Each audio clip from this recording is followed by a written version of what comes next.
don't like having anything bigger than 10 inches with the flowers, because remember, the bigger it is, the more it's going to cost to ship it as well. So we have these 4 beautiful colors. So we're going to have it going through like a starburst. So it's going to be really, really pretty. So I'm going to take this and we're going to cut it at 10 inches. Alright, so 10 inches. So 20 to 10, because you know how I don't like this little lift here. But this actually makes it easier, because watch. We're cutting 6 pieces at once. Alright, so 6 pieces.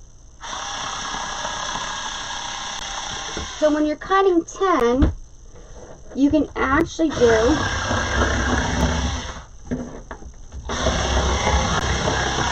10 and 10. Alright, that's going to help you when you're cutting. And if you have more room, go all the way to 30 and cut 10, 10, 10, and 10. And you got 6 pieces at once. So it'll be a lot easier for you to start cutting your mesh. Right, I want it to be as easy as possible. Flowers are a lot of work. That's why I said it's probably going to take 2 nights. But we're also going to be making, I have a, pull it. I have a beautiful, Miss Beth, you're going to love it. We do have a truck. So I'll probably, tomorrow I have my ultrasound at 4:30. So I don't know what time I'm coming on. It's for the transvaginal. It shouldn't be long. I should be normal time tomorrow. Okay, so one other thing I wanted to show you is after we're done with the flower this week, I am using, this is rose gold. I know you guys are probably tired of rose gold, but we have a actual truck, a Merry Christmas truck, that is with the cardinal and the truck. This is from Sugar Britches, and you get your discount from her. Alright, and it's rose gold. So I'm taking rose gold and white and mixing in pieces of red with our red cardinal in here. So this is going to be beautiful. Miss Beth, I know how you love trucks. This is actually going to be beautiful mixed with rose gold and white with splashes of red going through it. So I'm actually excited with this. We're going to put some sprays in this one in our group, but this will be really pretty. So I just wanted to show you what we'll be working on next. I will be trying to be on YouTube as well one day this week so we can get our other gingerbread done. We have a lot to do. So I'm trying to get as much in as possible. Yesterday was Monster Baby Day. Michael got called in. Chris's truck was in the shop. So I hardly got anything done. Plus, I had bunches of stuff to do. So otherwise I would have been on yesterday too. So we're taking this. Remember, you got three different ones. Alright. Got our snow and our lighter blue. So I'm cutting all of it at once. Like I said, if you do this at 30, it's going to go a lot faster. So if you have a good mat and you can stretch it to 30 and cut, do 6 rolls at once, makes your life a lot easier. There you go. So I'm going to use what we got. Alright. And then we are going to start this. I think I'm going to cut 2 more. Start putting it together and then cut as we go. Alright. I'm anxious to see which one I'm going to use. And we want to kind of keep this. Now she has 32-inch doors. 32 inches. So the 32-inch doors, 24, 26 will be fine. I mean, we can even get a little bit bigger. So remember that it is going to be a little bit bigger, but you've got to want to keep it at the 24 by 24, or you're going to be paying a ton in shipping. A ton in shipping. So here we go.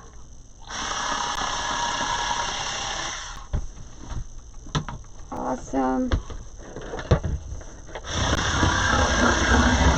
Lots of zip ties. think I already said that. A lot of zip ties. All right, let's get this started on here. All right, there we go. So we cut all this already. Here we go. So let's do this one first. I'm telling you, I think that the 3 is going to be better. So when you do this, just like I've done before, we kind of want to fold this in. Otherwise, see how you do corner, push it out, kind of flap it over, fold in, pinch this. I really think I'm going to end up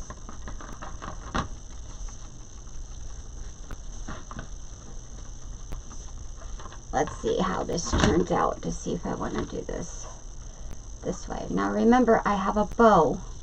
Now you could use the blue going around this, but I have a bow that's going to cover everything. That's the only difference, is the bow is going to be big in order to cover this. But I also have little foamies that I could put around it to kind of blend it in if I wanted to. Alright, so I'm doing this in half on bar 1. Just want to see, because if this doesn't turn out the way I want it to, if it's too much, then I'll go to the 4-ring. But I don't want anyone's hands to hurt. Arthritis is a pain, and trust me, this can really hurt your hands. So take this, make sure you pinch it. This is going to go a little bit longer. Remember, tail to tail, you always start at the bottom.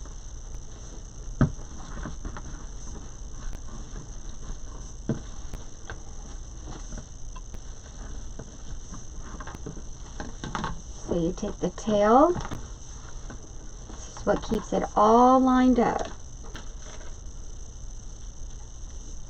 Tails ends. I started this 4 years ago. I started with the tail's end, and then everybody started picking it up.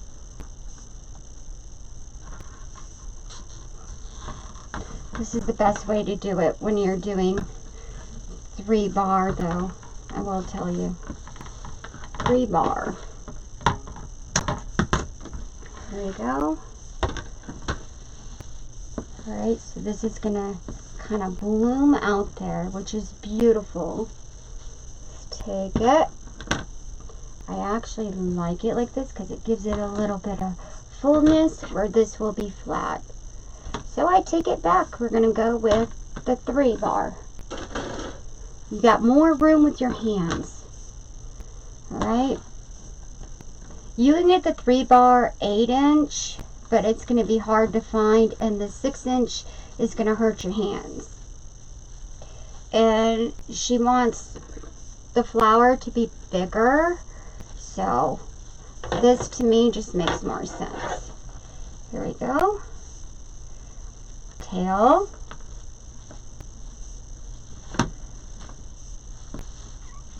Yeah, that's beautiful.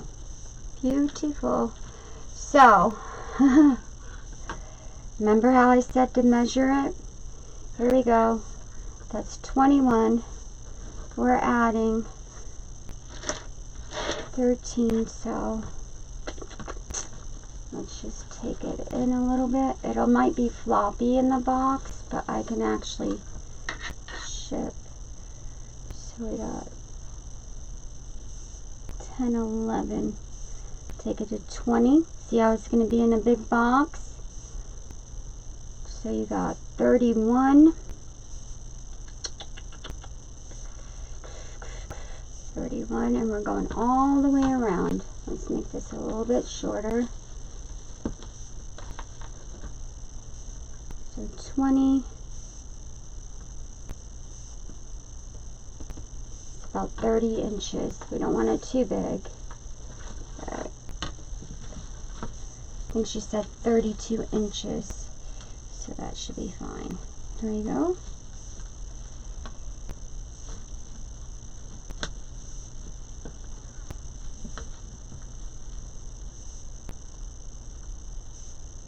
The smaller the ring, the smaller the flower. There we go.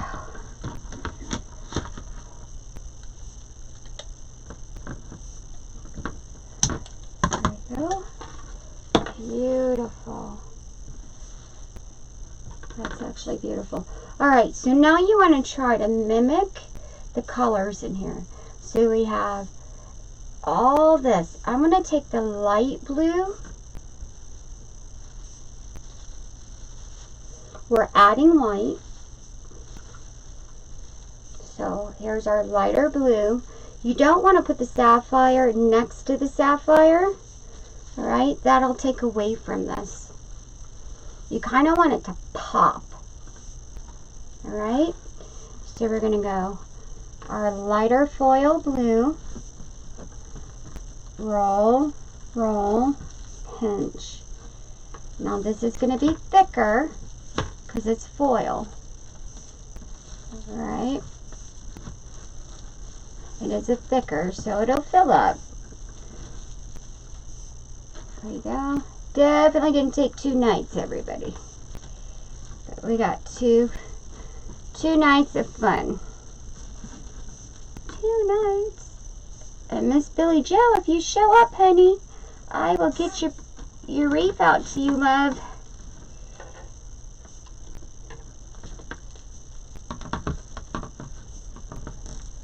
There we go.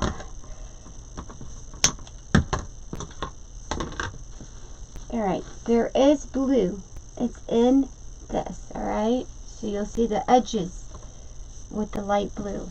As we start to put this together, all the colors are going to coordinate. What I'm going to do here is put the sapphire next to it and then the white. And it's going to go in order. So you have the dark next to the light blue foil, and then next to the snowball. Okay, so pinch. Remember, this doesn't flop when you do tail's end. There we go.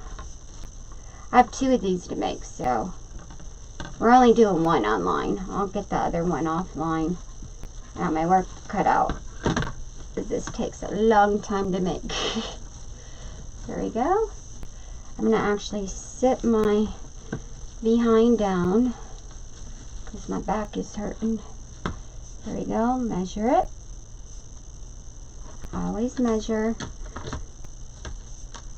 your tail's end. Take the tail, the one in front. I'm excited about the bow. I'm going to show you all the ribbon too, and then when we get to the bow part, which will probably be tomorrow, I'm going to try to work on this tomorrow. I do have the baby, and then I have the ultrasound, and they said come in with a full bladder, so I got to make sure my fasting from noon, 11 noon she said, and come in with a water bladder. So I'm gonna start fasting around 10, 11 o'clock, maybe even earlier, not eat lunch, and fill myself up with as much fluid as I can. Alright, so let me show you the ribbon real quick. Alright, so my ribbons. Now, they are out of this one. So this is just going to be a highlighter because it's got the silver in it. So it's going to be a real small bow that I'm probably going to put on the top to make it pop out. Alright. So this one they're out of until out for a season. They do have, this is the sapphire snow ribbon. It's 2.5 inches. The snow goes around it. It's just like the teal we did. They have it in sapphire. They have the sapphire glitter. They have the light blue glitter. They have the snow glitter. And then they do have the silver pinball glitter ribbon in. Alright? So we're going to mix all these together. I have 6 total, but the one in the center is going to be the leftover ribbon I have for 2 bows that's going right in the center, just to make this all pop, all the colors together. So these are our main colors. This is all going to pop.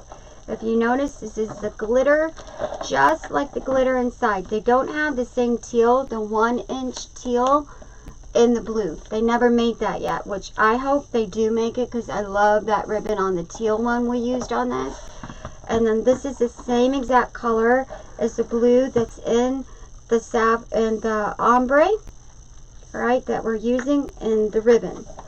Then you have your snow white, and then we have the silver.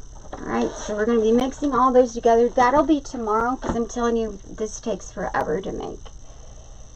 Here we go. You can remember Carmen's. I love you. Beth, you know what? Take it and you can always record on your phone what you're doing on your cell phone. And make a memo for yourself. What you're making, what you used, how many pieces, measurements, all that. That helps you keep track of it. Because as we start to make stuff and we start inventing our own things that we make, we tend to forget, alright? So just keep a memo, especially of your favorite flowers. Take a picture, seriously, if you have a desktop, you can make portfolios and you can print them out on a printer of everything you make, and that also makes it easier for people to buy from you. They see what you have and they literally go from what you have, sweetie, and they'll order off of what you already make. Especially favorites. People order from what you make. So take pictures of everything you make and just put size, measurements, how much mesh, how many rolls of mesh you used, how many rolls of ribbon, alright, and that helps. Or you can pre-record part of it. But I know I've done this for so long, so and this is my technique, so I know how it works. But especially when you're doing so well, you've been making wreaths for a year, you're doing phenomenal, Miss Beth. Start writing it down. Make a little journal and make a portfolio of your wreaths. So you have everything written down, what you use, what colors you use, you put your item numbers down, and it makes it easier for next year. You can show portfolios of everything you did this year, and people will reorder it year after year, and you keep track of everything you used. That way you know, hey, I made this, this was the favorite, this is what people ordered last year. Doesn't mean you have to make it to sell it. They go off the picture this year. You just make sure you have the supplies in case they want it. And that will make them where they can order it in different colors too. So someone might like what you made for someone else, but they have their own favorite color, and it just makes it easier. So basically, when you have a business, you have to keep an item anyways. So as a business owner, I itemize everything. So I have receipts, I write everything down, and I keep track of what I used in each wreath, and it'll make you have it where you have it ready next year. I'm telling you, if they buy it this year, they're going to buy it next year. Alright? So that just lets you know, hey, this was a favorite. This is a classic. This is what everyone's ordered. They ordered off of your one wreath in different colors. It'll make it a lot easier for next year. Alright, here we go. This is basically in half. Alright, you can use your 8-inch Dollar Tree frame with this, but I'm telling you, your hands are going to hurt. Just being honest. Alright, take it, pull, corner over corner. Our portfolio is easy, and then people order from what you make. Alright, here we go. Take this, under.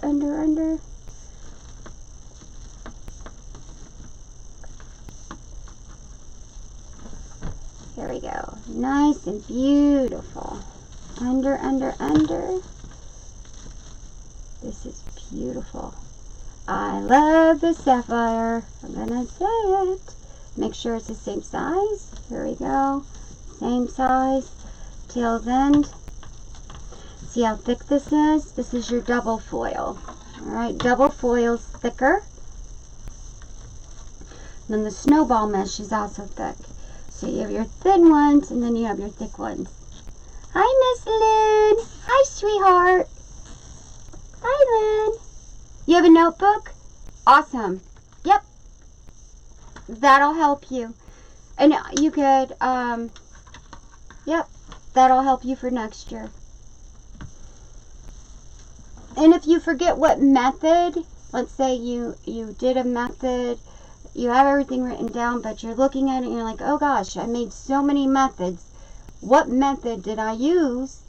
Make sure you could write it down. I do method too. I'll be like, okay, I have so many methods that almost look alike, but they're different. It's this method. Alright, so this is your starburst flower method, and then I have other flower methods. This is your starburst, and it's tail's end. Alright, there we go. Make sure side to side on the one next to it. Beautiful. This is beautiful. I like it. There we go. Take it from the tails in front. Take this around. See how pretty? It's so pretty. It's beautiful. See how beautiful? There we go. Oops.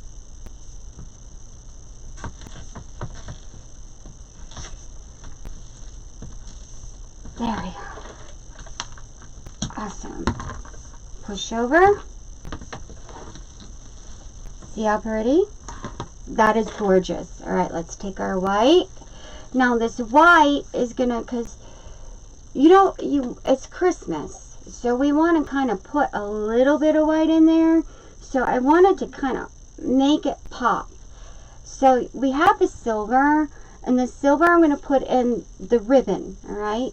But the white is like snow. That's why we got the snowball mesh. This is going to give it that nice Christmas look. So here we go. Same thing. Everything's in 10 by 10. In, very thick. Just so you know. Very, very thick. Up. Measure it to the one next to it.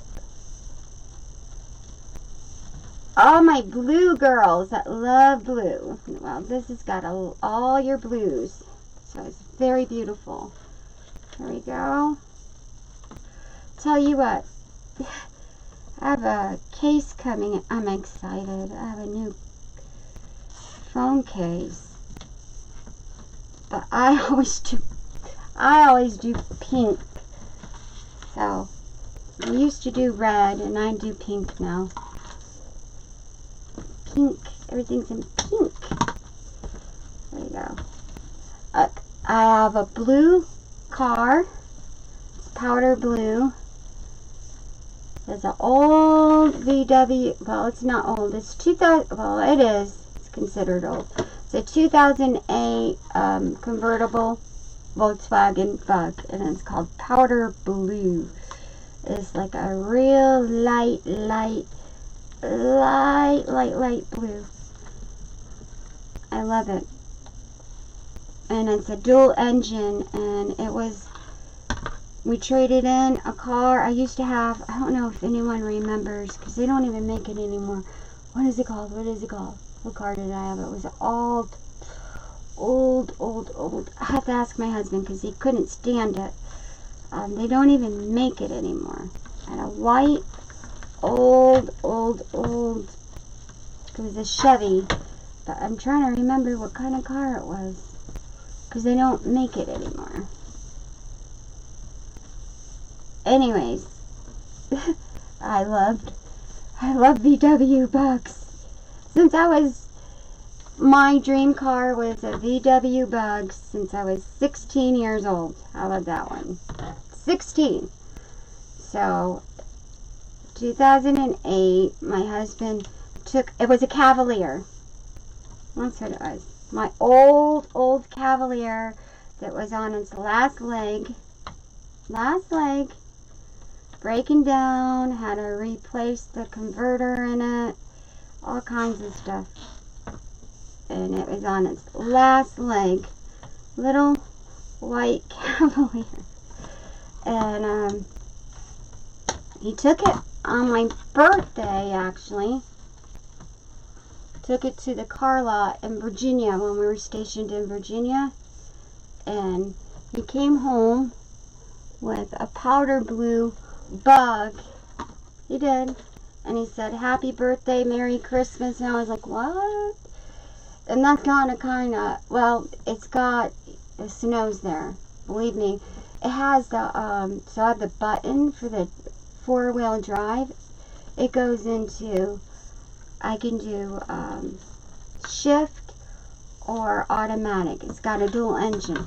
They don't make the dual engines anymore. You get one or the other. I have a dual engine Volkswagen Bug.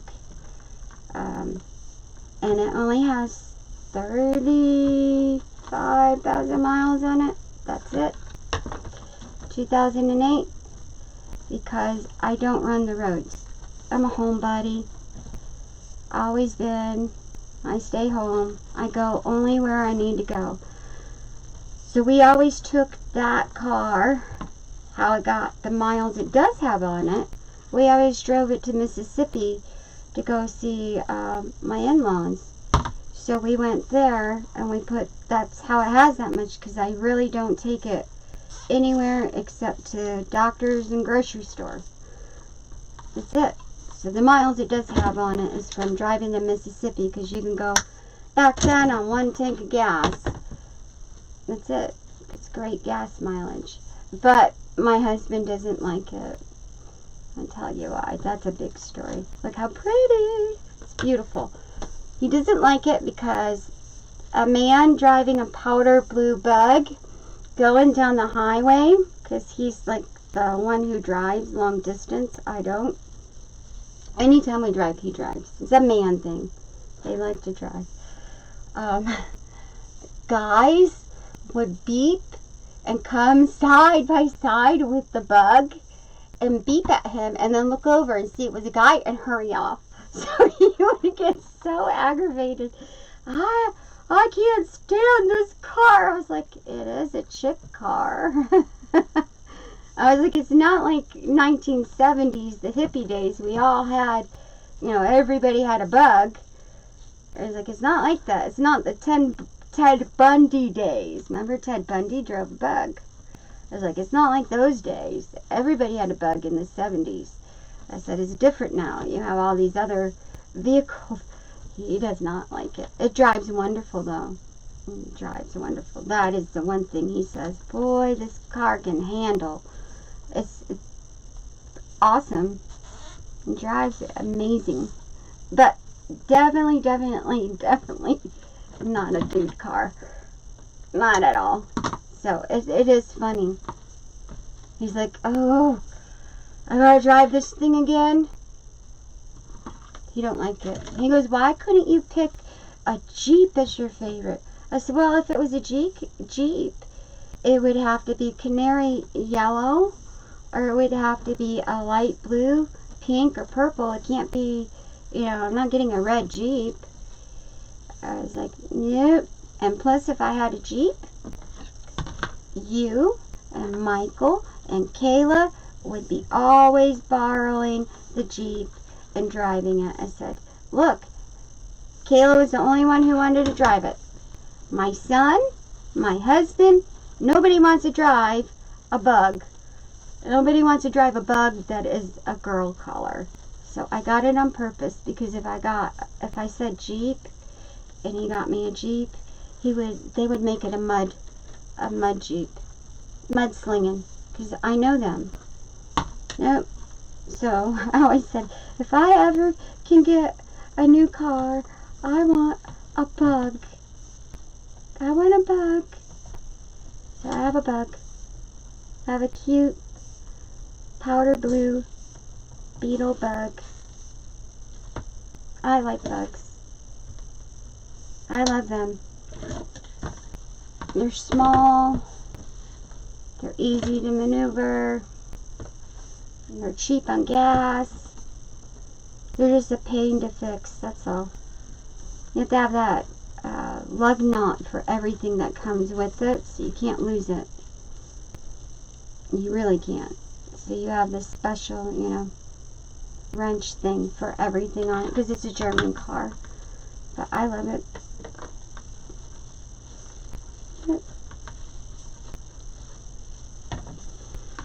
I love it.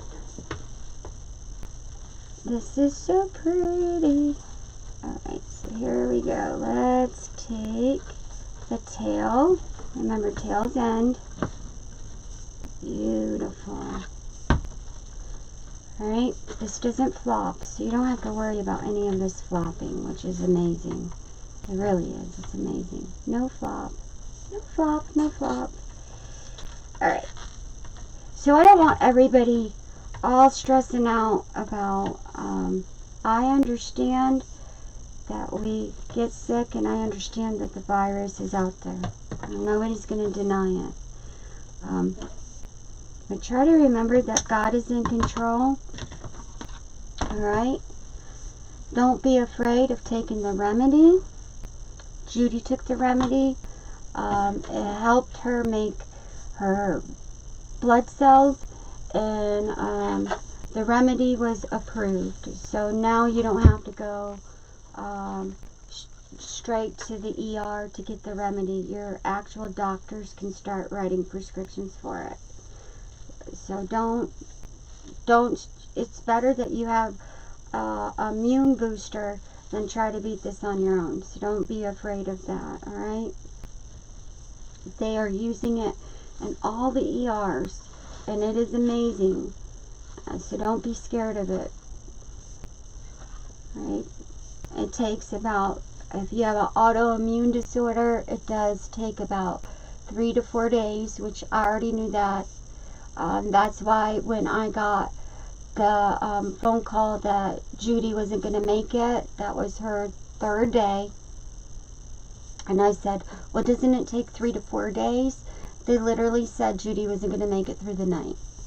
On the 4th day, that's when Judy started making red blood cells, and she started to get better. So I want you to know there is a remedy out there, and no, it's not just for the rich. It is for anyone that has COVID. Alright? It was only administered to those in the ER. Now it is for COVID. So what happens is you're going to get, it's a mixture, you know, it is dexamethasone. I will tell you that that is something that I take to check my cortisol, but it is, and it's something that I was on when I was going through chemo. It is to help strengthen the lungs, alright? And then there's your zinc, your B12. B12 is your prescription B12. So they just came out, when Judy's on this, they just came out with a prescription bilingual B12. Alright? It's like a horse pill. You used to be able to get like bilingual B12, like even from Walmart, you could get it back in the day. I have to take B12 shots because I don't make B12, but there is an alternative now. So what you get in the shot, you get that dose now in the bilingual. So they do have a bilingual B12. It is prescription, and insurance covers it if you need it. I don't want you to not take something that can actually boost your immunity that is available for you. So don't, there, you know, the thing is, just like this is why Janet went to get tested. She has a cold. She went to go get tested because the sooner, she learned from Judy, the sooner you get diagnosed, but don't fearmonger. I don't want you to fear and not live. But the sooner you get diagnosed, the sooner you can get on the steroid. Steroid will help strengthen your lungs. You don't go on antibiotics until the infection actually sets in. Alright, but the remedy is available. They just started pushing it out here where our regular doctors can actually prescribe it, where you don't have to go to the emergency room now. So know that there is a remedy. And Judy was on it, so she can tell you about it. And there is a remedy, and it does work. So, dexamethasone always, I will tell you, it just made me, I get irritated. It did make me, like, not have as many patients as I normally would. I would get frustrated and irritated real well, like, leave me alone. That's what it does to me. It doesn't mean it does to everyone else. I get, you know, whatever. Leave me alone. Don't come around me. Leave me alone. That's what it does to me. It doesn't mean it's going to do it to everyone else. That's what I'm taking now. I take it at 11 o'clock and then check my cortisol. But I was on it for 12 weeks while I was going for chemo and radiation for the first pituitary tumor to shrink it. So I was on that. It actually helps you while you're going through chemo treatments. So I will tell you that. It just helps keep a strong steroid. So don't fear it. Yep, she did. Judy took it, like I said. They told her if she would have waited one day going to the hospital, one day starting that remedy, that treatment, she would not be here if she waited one day longer. They said she wouldn't be alive. So, true fact, yes, God is the ultimate healer, but there is a immunity booster out there. So just please don't fear it. I know I said before, well, I took it for, you know, for cancer. I wouldn't, you know, recommend it. However, I took it for 12 weeks. You take it for 10 days, all right? 10 days, and it boosts your immunity. So don't fear it, because it's really good stuff. It saved Judy's life. God saved her life, but the immunity did help her. So it's the remedy. So don't fear the remedy. The remedy's out there. It's for all. And now doctors can write it. I'm just worried about they're going to run out, because, like, we need dexamethasone for checking cortisol, and we use dexamethasone when we go through chemo and when we have cancer. So I just, you know how everybody went crazy on everything. I just hope, and I think that's why they waited so long and only had it in where you had to go to the ER to get these steroids and stuff. I think that's for a reason, the remedy, because of fear of running out. But like my doctor told me, you know, they're not worried about running out, because that is something that we use in a lot of stuff. So, but it is out there, and it's a mixture. It's a mixture of steroids and different things. So don't be scared. Alright, here we go. Here is our sapphire. Look at how beautiful this is turning out. Now the bow is going to make this pop. Alright, so we go corner, corner, just kind of pull it out, and then go corner, corner, fold, fold. When it's real thick, fold it again and fold it again. Pinch. Alright, go under. There we go. Pull it to the first one next to it. Make sure it's the same height. Beautiful. Zip tie.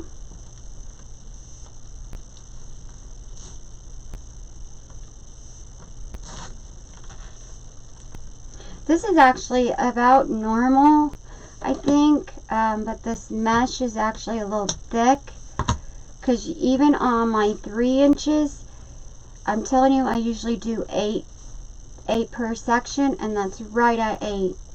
So you got 8 per section on each bar. Alright, and we're using 4 different colors, so that actually is going to look really, really pretty. Yay! Very excited. Yep. Steven's a sweetheart. I said, thank you, Steven. I love you. I said, thank you, Steven. Love Mommy Carmen. He said, he's so cute. That's what we do for family. He's so, so sweet. I told you. He reminds me of my son. You know, the quality that Steven and Michael have is they get knocked down and they keep getting back up. They have fight in them. And they'll get discouraged, but they manage to get back up there in life, and they manage to fight. They have fight in them. They have a will. They're going to make it no matter what. I'm very, you know, he just has qualities that Mikey has. He really does. He does. Alright, here we go. Tail and around. So, because we have the bow, but remember you kind of want to keep this even. If you don't keep this even, what's going to happen is when we get to the end here, you are going to have 1 extra color. So you kind of want to keep it 2 of each per section, or you're going to end up with 2 sapphires at the end. It's not going to look right, alright? You don't want to end on an odd number. We could definitely go at 7, but I'm telling you, we're doing 2 per section of each color. So there's 4 colors, alright? So it's not like we're doing 6, we're doing 4 colors. So if this makes any sense, as we go around, it's all going to be different. Otherwise, when you get to the end here, you're going to have 2 of your ombre right here. Alright, and we're not doing that. We're doing 1 of each. So you want to end it on an even number. So if you're going to do, and honestly 8 is about right in everything that I do as far as flowers. So, but you want to keep it even. You don't want to do 7 with 4 colors, because you're going to end up 2 right next to each other of the same color. Alright, and you want your flower to be the same, going all the way around. Does that make sense? I hope that makes sense for everyone.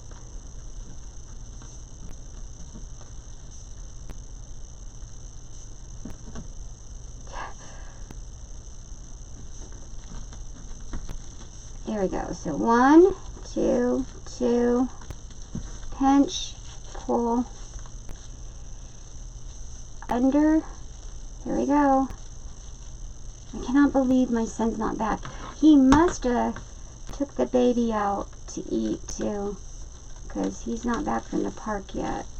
Knowing Mikey, I'm telling you, he's like, I'm taking the baby to the park. I was like, didn't he just jump in the lake and try to feed the ducks and swim the other day? He's like, yeah, but Mom, he has to get outside, and he's got to get time besides being in the house 24/7, 7 days a week, fresh air, nobody's taking their kids there, and they feed the ducks.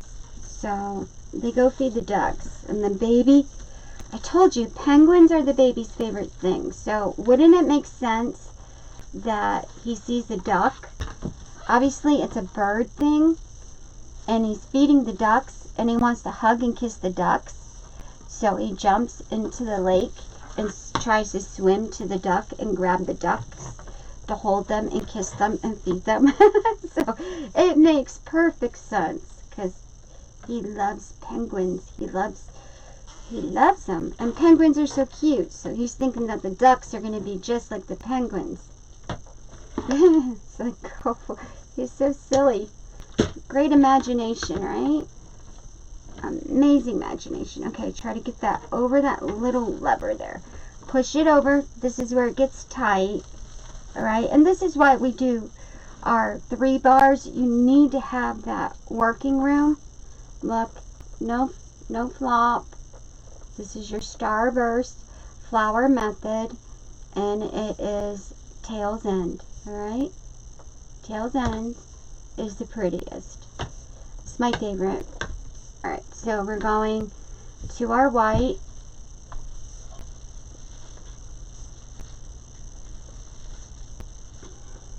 I tell you, they took me off of Flexerol again, checking the adrenal. I was like, oh, you gotta be kidding me. And then Mayo said, so, he goes, we're testing you, but we need you to stay off of it until we see you on the 7th. I'm like, oh, this is about to hurt me, because that's the only thing that keeps my cortisol down and my sugar down. Like, I had to increase my insulin again. Adrenal, for some reason, Flexerol actually lowers the cortisol for me, and the lower my cortisol is, the less insulin I need, because I'm insulin resistant. Okay, so I don't make any insulin right now, but the less I need of insulin when I take Flexerol. Alright, and that's because of the adrenal. Alright, it's not the pituitary, it's the adrenal that's really acting up right now. Even though the pituitary is the cause, the adrenal has the tumor, and that one I have high cortisol from both. The adrenal seems to be my problem though, because it's the one that I take the Flexerol and the cortisol lowers in the adrenal, and less insulin, if that makes any sense. Miss Lynn will understand it because she works at Quest. I have the adrenal tumor, and I have a pituitary tumor, and I do pituitary's high and adrenal, cortisol from both. However, whatever's going on, Flexerol, for some reason, lowers my cortisol coming from the adrenal.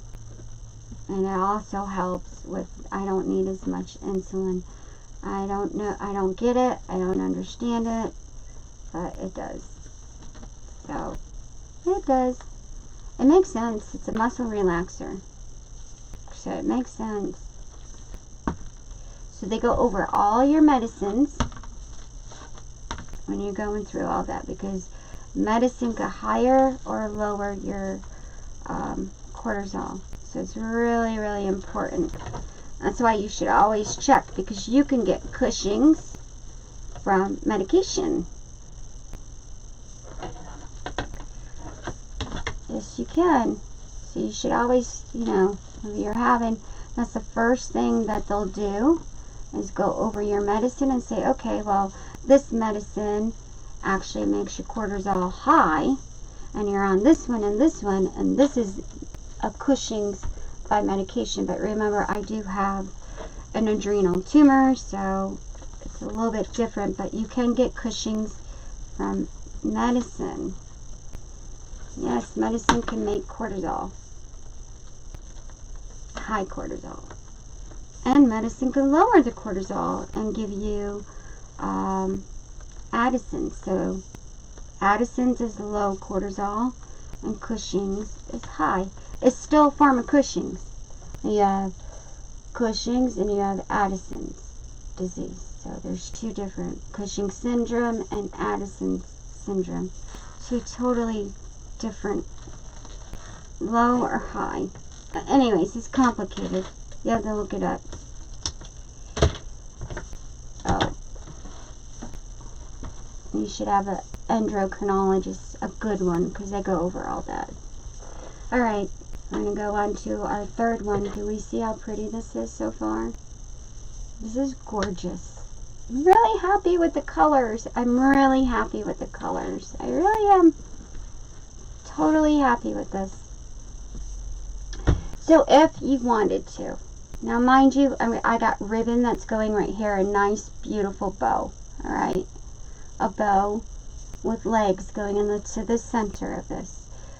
If you were going to do without a bow, and some people want the bow at the bottom, she wants the bow in the center. If you're going to do the bow at the bottom and kind of like have this open here, then what would make sense is see if they want like the snowball to go just around on the first one and take your blues and put it on the last two, because you got the snowball highlighting the blues. Alright, you can do that.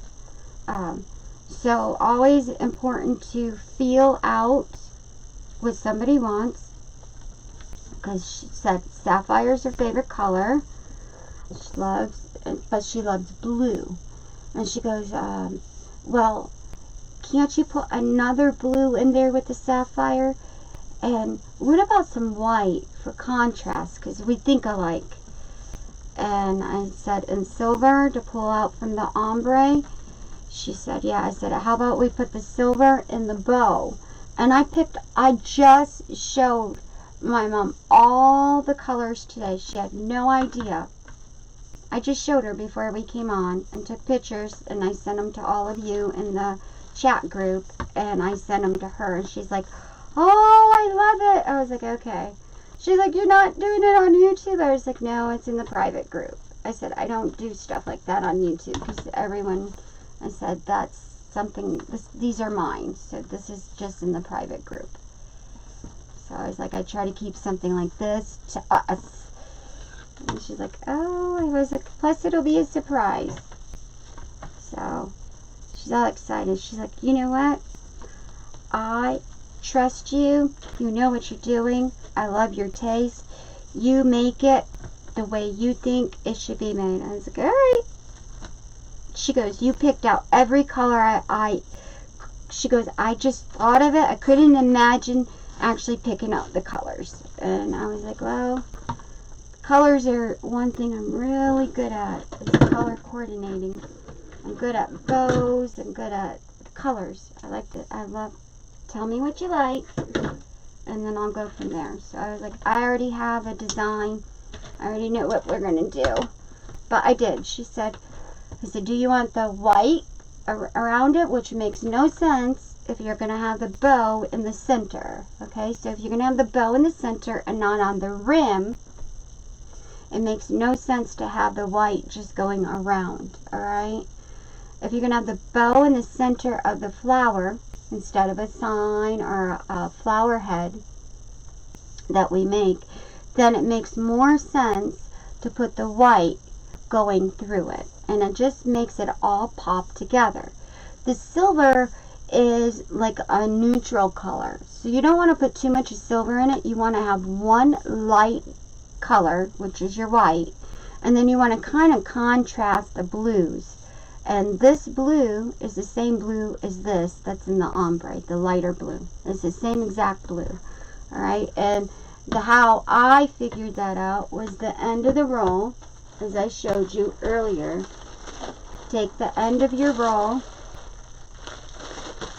and you put it next to it, and that shows you that it's almost the same blue. Alright, and then take the foil, because this is going to be lighter because it's a flap. Alright, now look at your foil, because this is foil and this is foil. Put the foils next to each other. It's the same exact lighter blue in it.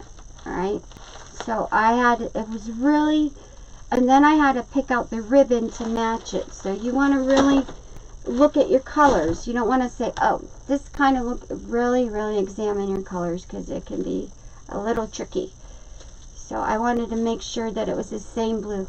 Just because someone wants blue in it, if you have an ombre, make sure that it matches. Alright, because I have another blue, as you all know, that we used in the mint wreath. That's a lighter blue. This is a darker blue. It's more of a soft baby blue that we used in the Mint Merry Christmas.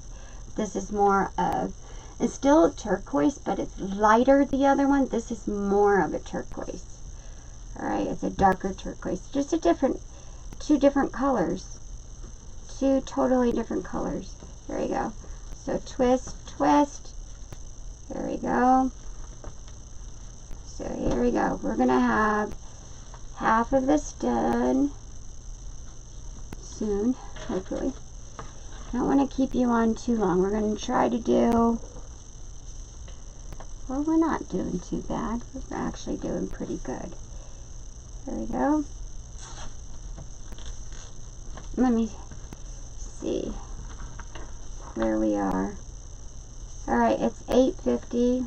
It's been about an hour, so we're going to take another, let's see where we are in an hour, and we'll finish this baby up tomorrow. I don't want to keep you on too long, so we'll do till 9:15, 9:30, and then we'll finish this tomorrow. I do want to tell you with this, be very careful. I do spray these. Alright, so if you see where this is starting at the ends as you're going through it, just take your little heat it tool inside here, just melt it down. Don't do the big part, only the little part, okay? Otherwise it's going to shrink it too much. Just a little bit of heat. Alright, as we go through this, you just spray this with your E6000 and your adhesive, because this is all mesh. So and it's cut. Alright, so you do want to put a little bit of heat on it. Not a lot, just a little. But once we get this where we want it, I will go through it all at once. And it's going to shrink it down just a tad bit, so it'll make it a little bit smaller. But it's going to get those ends where we don't have to worry about it. Alright, so you just do a little bit if you see it. But try to do it at the very end so everything turns out real even. Okay, there you go. And this all is really pretty. There we go, same. And also trim as you go, which I should be doing. Trim as you go. There we go. I have to go finish that cross. They picked. I was so happy. He said, for the lights and the pearls, how much? Because I sent him the manger to show him the lights and the pearls. And I said, you know what? How about, he said, are you going to, is it extra? I said, no, same price. Merry Christmas. I said, but just have your wife subscribe to my YouTube for the cross. Because remember I said when we did the cross the other night, I said it needs decor. So she picked out pearls, because the pearls look very beautiful on blue. And then the lights in the remote control is going to pop that blue around the Santa Claus manger cross. The cross wreath I actually made. I got to add pearls and lights to it. And he thought I was going to charge him more. I was like, no. I said it's the same price. He's like, oh. I was like, Merry Christmas. Just have your wife subscribe to my channel on YouTube. That's all. Thank you. I was like, you're welcome. I will get that together too, because he's got it. They want to, you know, everyone wants to put stuff up on Thanksgiving, so I want to make sure I have that ready for him. So I have that to do after this. I've got to put lights on and glue the pearls on the cross and get that out. And that way they can have it for their Thanksgiving and put it up. I'm just so proud of people that they're putting Christ in their Christmas. So I'm so happy. I mean, he said something Christmassy, but they still wanted the cross to represent Christ. And then Judy had sent me that cross, and I ordered those crosses. I ordered them. Literally got them the day after I ordered them off of Amazon. Got them the very next day, and that's when I did the cross. I got Judy's, and then I ordered it I gotta cut some more light blue. Alright. Yep. That's fine. I got 2. I need to cut some more. Alright. There we go.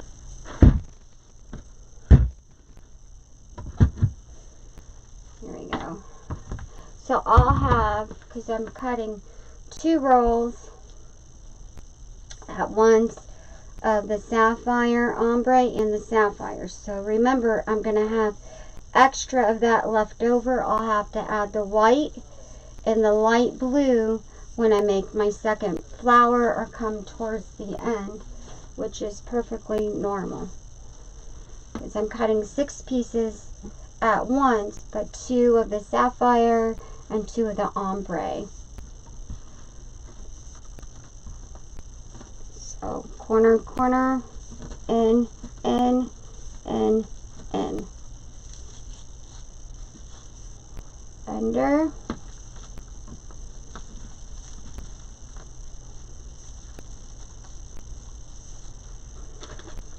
Hoping my husband can get some time off so I could just bring this down to her in Florida. So he's still waiting.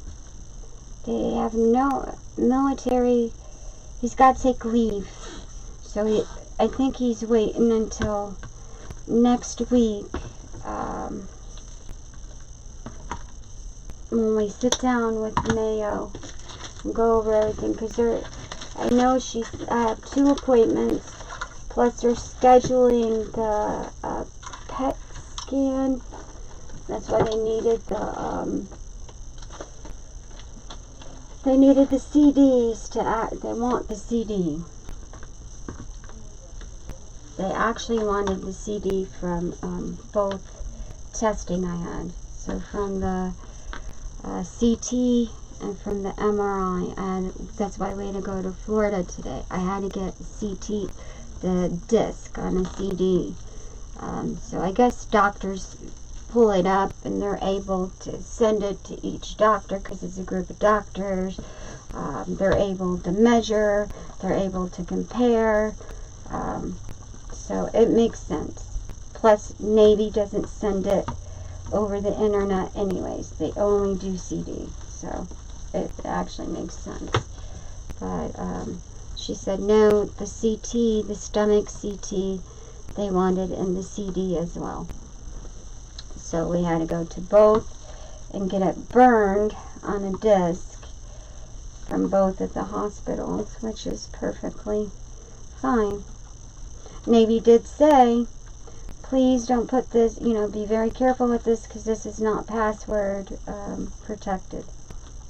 They did say that, which is fine. That's fine. It's only for, normally it's password protected, but it's for Mayo, so. Alright. There we go.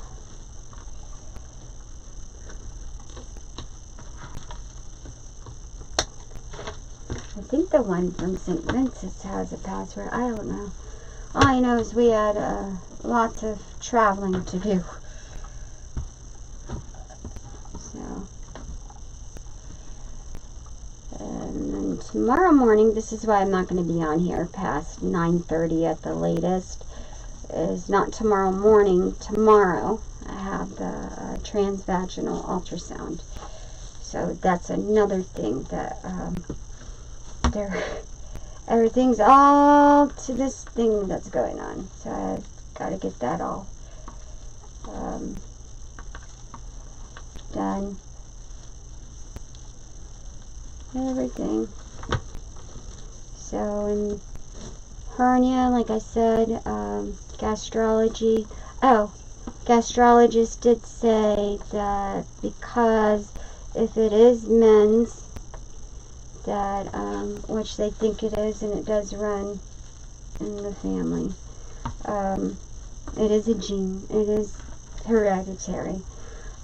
So if it is, then I have to, because my father gets polyps removed every year. Every single year. Colon polyps. so I have to get another colonoscopy because I'm high risk for polyps. So I have to get another one of those, which is fine. Perfectly fine. And they can just do that, and one less thing I have to worry about. Just honestly, colonoscopies are nothing. Honestly, they're nothing, and endoscopies are nothing. I have no issues with either one. So, and I had my first one at 45, and I had 3 polyps, and then I had another one, and that's exactly what she told me back then. Same gastrologist. She said, "You're very young to have 3 polyps. You're very young." So it makes sense. So that's what she had a thing today. She said, so I do want to get you in. Let's get after the holidays and let's get you in all your stuff. She goes, because you got a lot of testing, but I am going to let you know right now, we are going to do another colonoscopy. I said, oh, okay.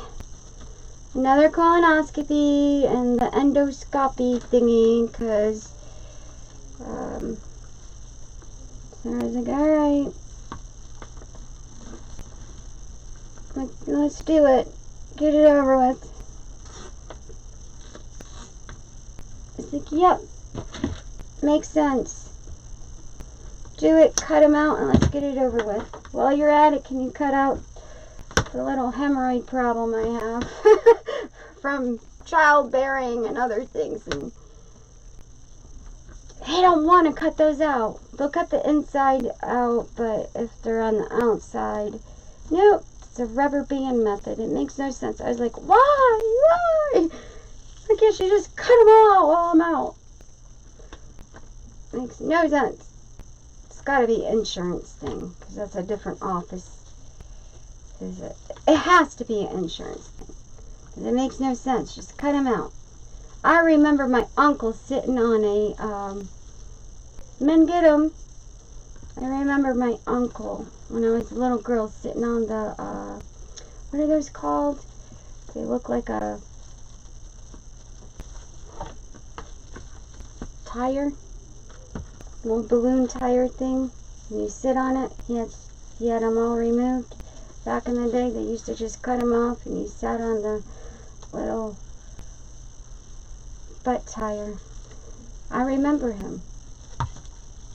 And I remember my aunt said that he had hemorrhoids removed. I was little, and I said, what is that? And she told me, I went, ew!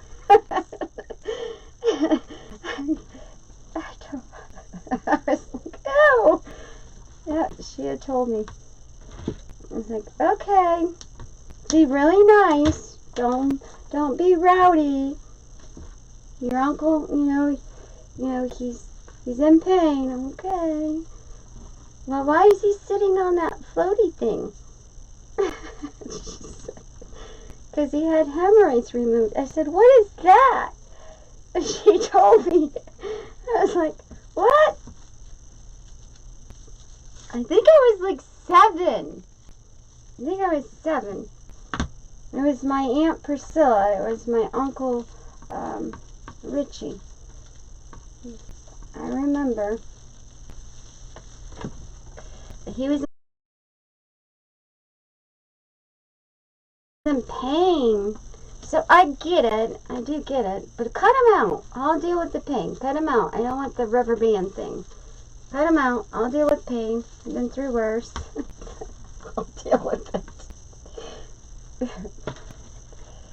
Oh well.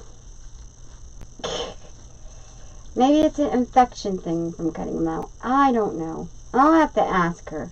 Why do you have to rubber... I'm going to ask her if it's an infection thing. Maybe it's an infection thing to cut them off and do the rubber band thing. I have no idea. Listen to what we talk about in here. Thank God we're all women, right? There you go. This is so pretty. Look at how pretty. This is going to be beautiful. Lynn, you're going to love, love, love, love, love, love the ribbons. So I cannot wait. My favorite part is the bow, is all you know. Bows are my favorite. But I do think it's an infection thing. It has to be an infection thing why they do rubber band method stuff. Anyways, craziness. But I'm going to ask her. I'm curious. Why? Why can't you just do it all at once? It's got to be an infection thing. I'm going to get high infection risk or something. I have to ask her. I'm curious now. I'm going to ask her. She's going to look at me like I'm crazy. I'm going to ask. I'll find out. I'm going to find out. I want to know. Makes no sense to me. It really makes no sense. I'm going to find out. I got to know. Medical just is amazing to me. It really is. It is. Well, I hope I'm at least keeping you guys entertained. Because this is a... Oh, the baby's home. I hear him. They got home. Woohoo! Hear him? He's got to be tired. They were gone a long time.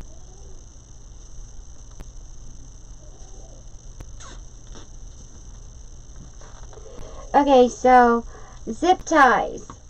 The bow is going to go over.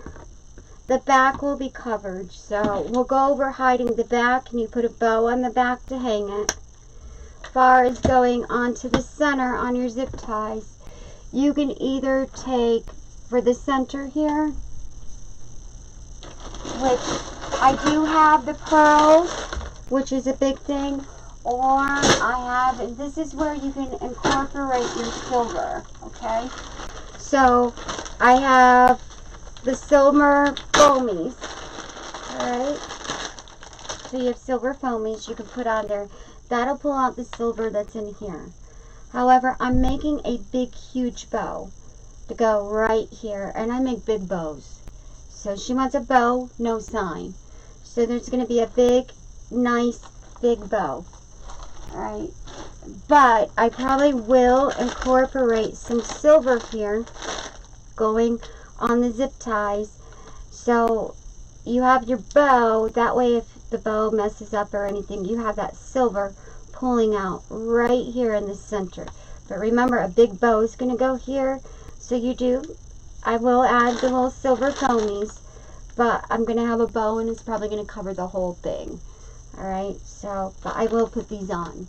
It's just an extra, that way if the bow, if when I show this, if she decides, hey, I don't want the bow to cover the whole thing, we can put the little silver foamies going around it. Alright, the bow is going to go right here. So, what does that mean?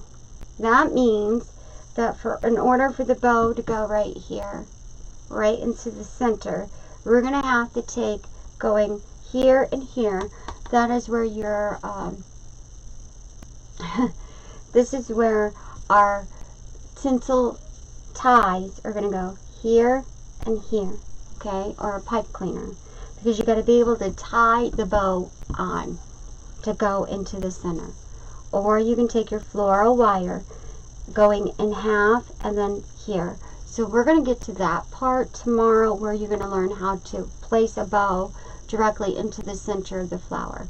Because remember, I make bows pretty darn big that will cover this whole thing. But the key is getting it directly into the center of the flower, the bow itself. You're going to have the legs going down part of your flower, yes, but your bow, you tie it in. Where is it going to go? You can only tie it here or here, right? So you're going to need something in here because you have no sign. So we'll go through that tomorrow, because I'm going to do that right in front of you, so you know how to center this off and then put your bow on. It's got to be tight. It cannot be loose. Alright, and then in the back of this, which I will tell you, if you have a problem where you feel that you can't do that, you know how we take our plastic canvas in here? Back in the day, I put plastic canvas on the wire. You can put plastic canvas on here. Alright, it's just going to make it really difficult to go around this. You're going to have to go in it, tie it around right here, each part of your flower. So it makes it easier to put it here and here versus your plastic canvas right here, and then putting your flower petals, the first ones here, and then attaching it to the back, and then you put your bow tied into the center of the plastic canvas. You're going to have a harder time, and you're going to need smaller zip ties. Alright, it makes no sense to me when we can just tie it here and here 4 ways, and then put our bow on your ties in here. Alright, so I'll show you that tomorrow. That's a good question, Judy. That's a good question. Yep, how are we going to put the bow in the center? Yep, that's an awesome question. That makes sense. Alright, so plastic canvas. Back in the day, everybody put plastic canvas in here. And then you kind of put the zip ties going through the plastic canvas, and you put your first layer of flower petals. Right, that kind of makes it a little more tedious when you can just put here and here nice and tight in your flower here, and then you can put your little beads going around it. Alright, so your bow will actually cover this. Alright, but yes, you need something to tie the bow on. Yep, perfect sense. Only a wreath maker would ask that question, by the way. Anyone else would say, huh? Only someone who makes wreaths. Yep, or has made a flower would actually ask that. Well, how is she going to put the bow into the center of that if there's nothing right there to hold it in? That makes sense. Perfect sense. There we go. Good question. That's an awesome question. There we go. 1, 2, take it, tail's end, take this.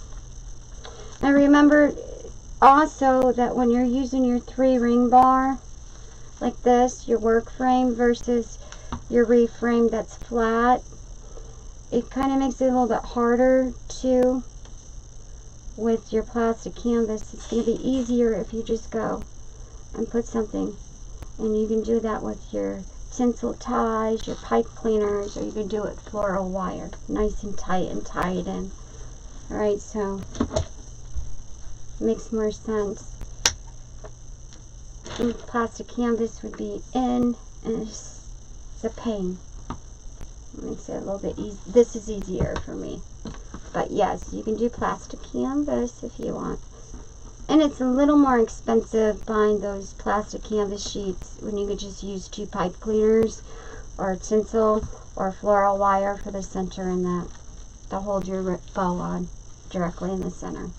So it makes more sense.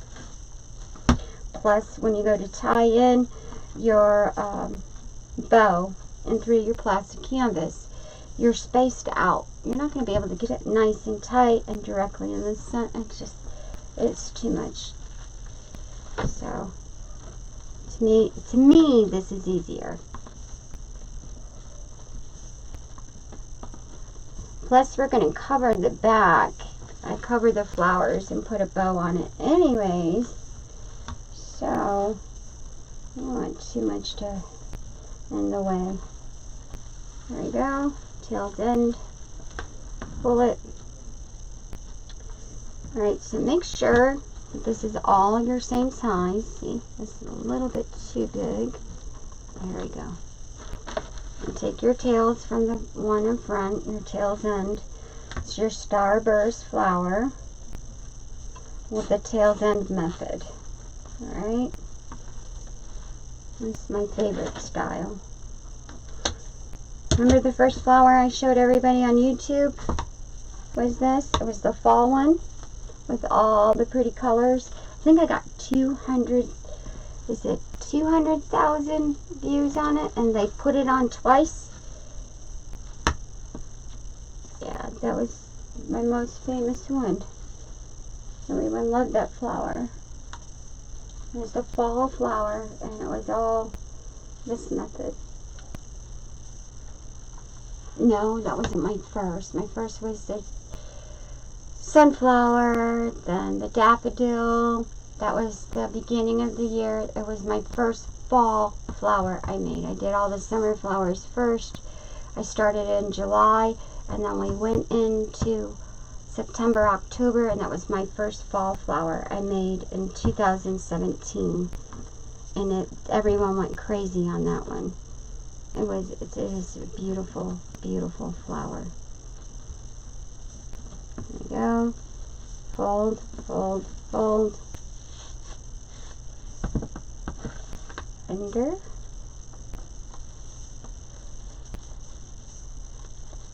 Measure. Next to it. Remember, depending on how big you're making it, is how big you're going to do this and what size reef frame you're using. This is a 10-inch 3-ring. It's harder to do your reef. The 8 would be okay. I seem to be out of 8 3-ring. But the 8 4-ring is too small. The 6 is dainty. So when we want, you would get a 6 would be like this. So the bow would take the whole flower, if that makes sense. We're doing a nice, pretty big flower with a beautiful bow in the center. So, no sign required. Here we go. Over, over, and we'll have the baby on tomorrow. Just at the beginning to say hi. I don't know what time. Like I said, I have the ultrasound tomorrow. So I don't know what time, but I definitely will be on tomorrow. Oh, I gotta tell Miss Becky to make sure she thawed that turkey, because we gotta go, Chris has gotta go over there and inject the turkey. Or start to thawing it tonight. I need to text her. Becky called, just like all of you say, you're my mama. Like I said, she is my only friend here that she's old enough to be my mom, and she never was able to have children. Can you imagine being 21 years old with ovarian cancer and having everything taken out at 21, never having children? Well, that was Miss Becky. She never had children. And they tried to save the ovaries, and they did. They tried to, have one ovary and try to do surgeries and try to save it and everything. And it was to no, and it didn't work. She ended up losing everything. And she was 21, so they never had children. Her and her husband never had children. So I met her 8 or 10 years ago on Facebook Marketplace, selling reefs. I don't remember. It may not even be that long. I don't remember how long ago. Anyways, I met her a while back on Marketplace, and we did. She bought 10 Christmas wreaths for 10 co-workers, all in the traditional green and red, the traditional Christmas colors. She's probably bought 40, 50 wreaths from me. Every time she sees something, she's the one on Facebook that says, that's got my name on it, that's mine. And I always give it to her. She always buys it for me. That's mine, little one. That's mine. Okay. I call her Miss Becky, and she calls me her little one. And she'll call me up and say, and she calls Angel Baby. That's my baby. That's my angel baby. That's because we spent, not this year, the year before, we went over for Easter, and the baby went right to her and sat on her lap, hugged her and kissed her, and let her feed him. Now, most kids like food, But he wasn't the type to just go to somebody, you know, that far back. He would love you, but he wouldn't just go to you. Like, he literally pushed her hands aside and went on her lap. Like, put his arms up to sit on her lap.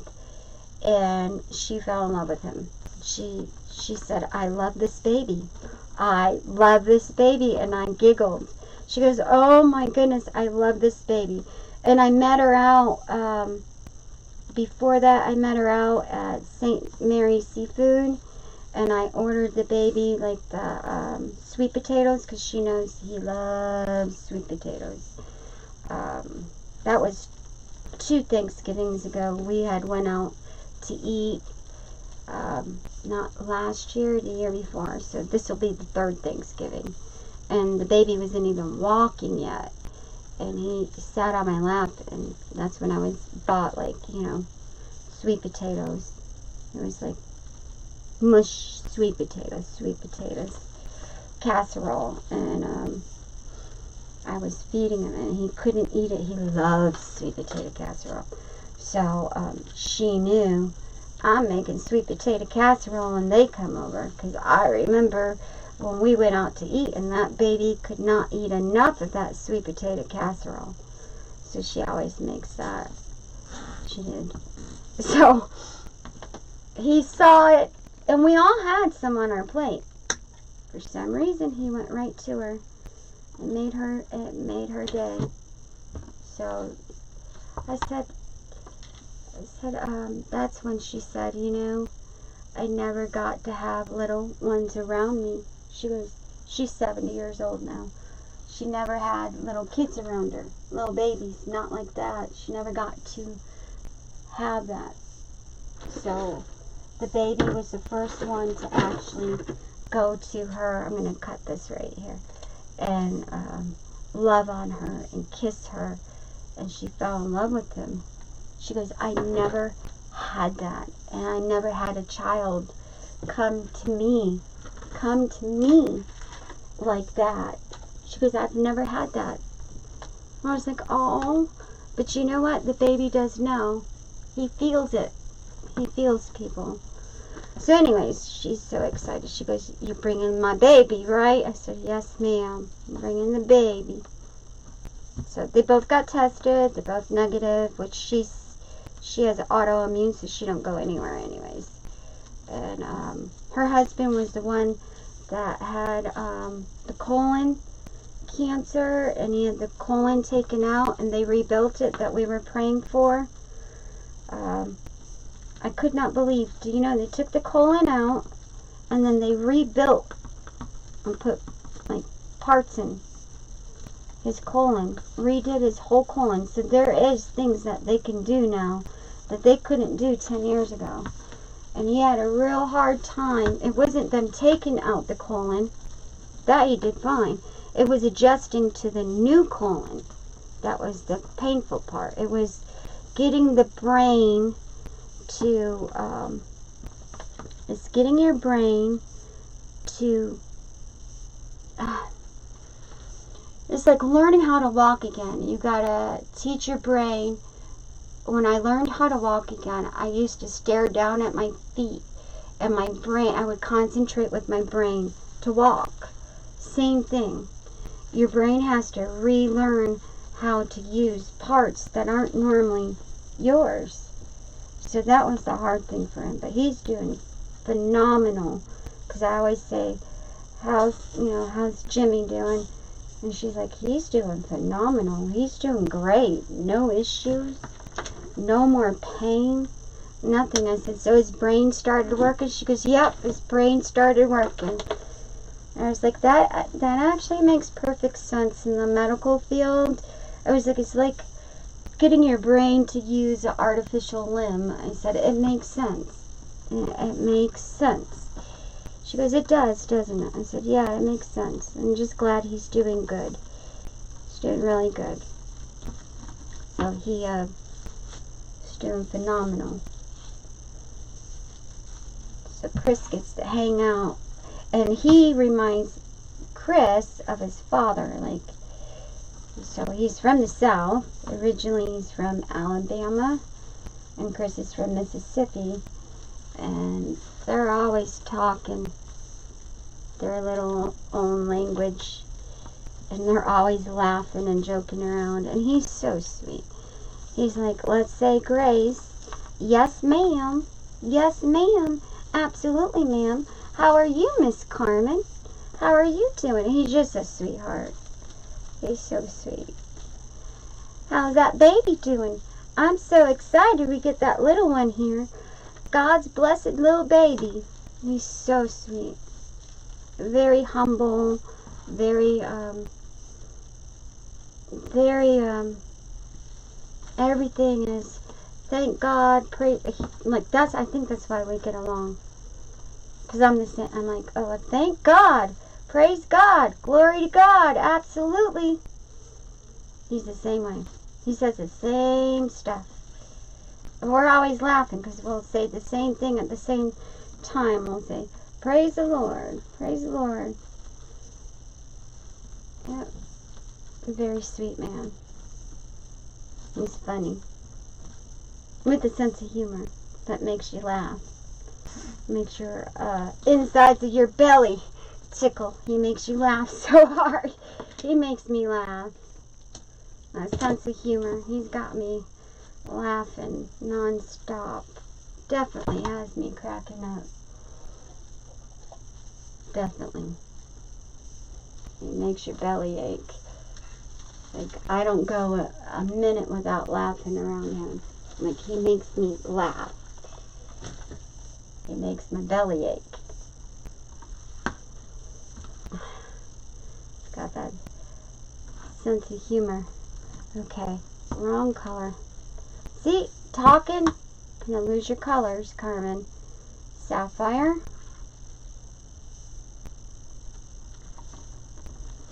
Sapphire white. Make sure it's all right.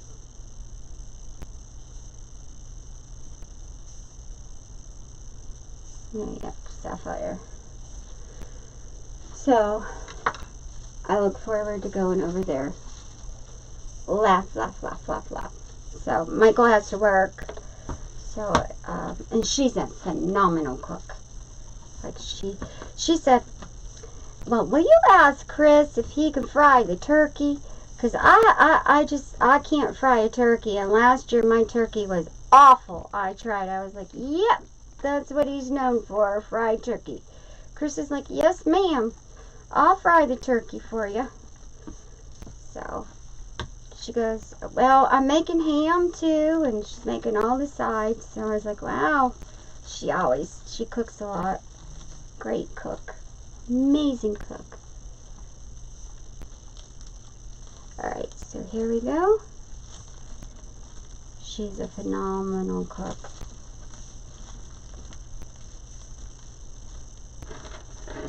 We got our sapphire blue. Last one will be our white, and that will be halfway. Alright? Because remember, you got to get 8 in. Alright, so 2 of each color. If you don't have 2 of each color when you end your wreath, you're going to end your wreath having 2 of the same color. So, always on an even color when you're doing a flower per section. We're using 4 colors, so even number, even number. Alright, even number. So we got 8 per section. There you go. Beautiful. Oh, this is so pretty. I'm so excited. Look at how beautiful. This is going to be absolutely gorgeous. So I'm going to try to do some of this tomorrow. Like I said, I have the cross and the pearls to finish when I'm done here. And I have the baby for part of the morning by myself. But I have the pearls and the lights to put on the cross for them. And then I want to get a picture to the couple so they can come get their cross so they can have it for Thanksgiving. And then I am going to try and work on this and fill up some tomorrow, so we're not on here too long. Because I have 2 of these I gotta make too. Not on here. I just have 1 on here and 1 I gotta make on my own. It's a lot of work. So another, takes about 4 hours for a large, very large flower to make. As you all know, 4 hours. So, oops, here we go. Talk, talk, talk, Carmen. Tail's end. There we go. That's your tail. So I'm going to try to get at least 1 section tomorrow. So we only have 1 left to do. That way it's a refresher on how we made this. So you can see it finished. And then get our bow done. And then I got another 1 of these I got to make, but it'll be off camera. But we got, next after this will be a truck one, and I'm going to try to go on at some point on YouTube to get our other gingerbread done. Alright, this is so beautiful. I'm so happy. So I think what I'm going to do is go on this side and fill it. This is halfway. Almost. We got white to do after this, and then that will be halfway. And as you can tell, and I think when I have everything cut, so that'll knock some of the time off tomorrow, because everything will be pre-cut instead of me cutting it in front of you. So that'll also help knock it down where we're not on as long to finish this up. Alright? I know everybody's got all their stuff that they try to prep, and I do want to try to be on at some point on Eve of Thanksgiving, you know, which is tomorrow. So I want to be on there, and I want to get YouTube at some point to help everybody, just help everyone with keep their spirits up. A lot of people aren't going to be around their families. This will be their first time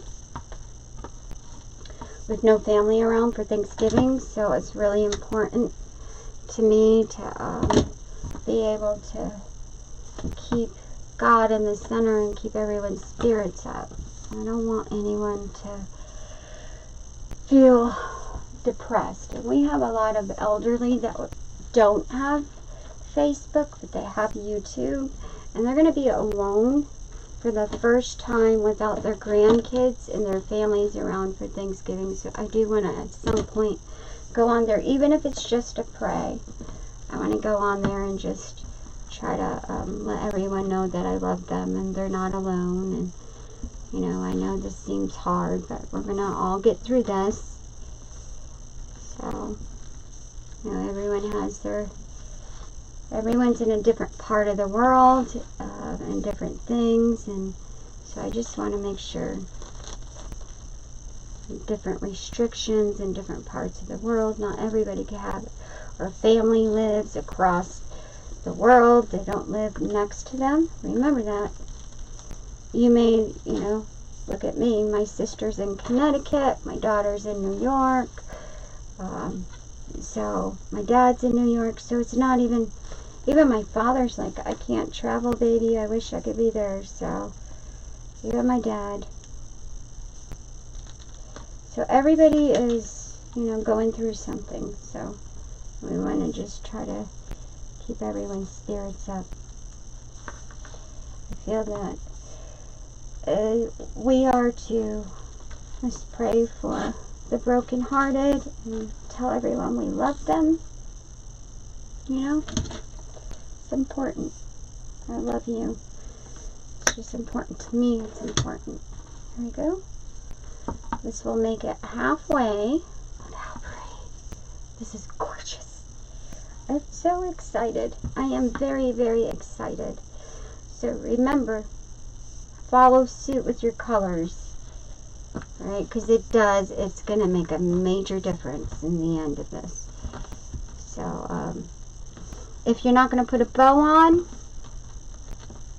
alright, if you're not going to put a bow on, you're just going to do the flower, you're not going to put anything, or you're going to put the bow at the bottom. Let's say you're putting the bow at the bottom here. You're going to leave this open. Go ahead and put your foamies on, but remember that you can do the light color, the snowball in the center, and do the other blues going on the outside, or whatever color that they choose. This is, you know, this is a snow flower. It's a starburst blue snow flower, so it's different. It's definitely different, and it's gorgeous, gorgeous, gorgeous, gorgeous, gorgeous. Here we go. Yay! There we go. Awesome. One. Make sure same size. We're going to go ahead and say a prayer when I get done with the last one. I'm going to let everybody get to, I know a lot of you still work, so that you get to your families and all that. Nice to have to eat supper too. I haven't eaten. No, Carmen didn't eat at all. I had breakfast, I have lunch, and I haven't had dinner. So, I haven't eaten at all today. And no, I haven't had any insulin.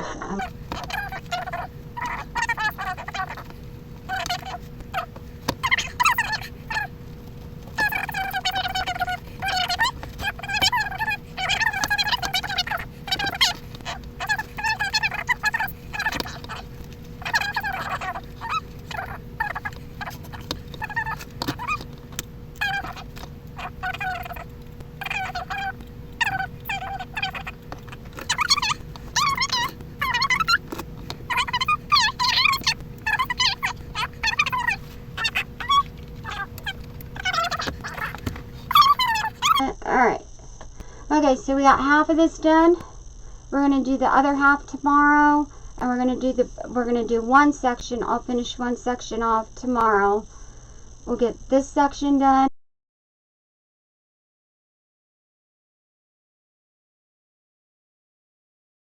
Pies to make. So I am making some pies, even though we're going to a friend's house. We are making pies. So we're gonna have pumpkin pie, and so I'm doing the pies. Chris is doing the turkey.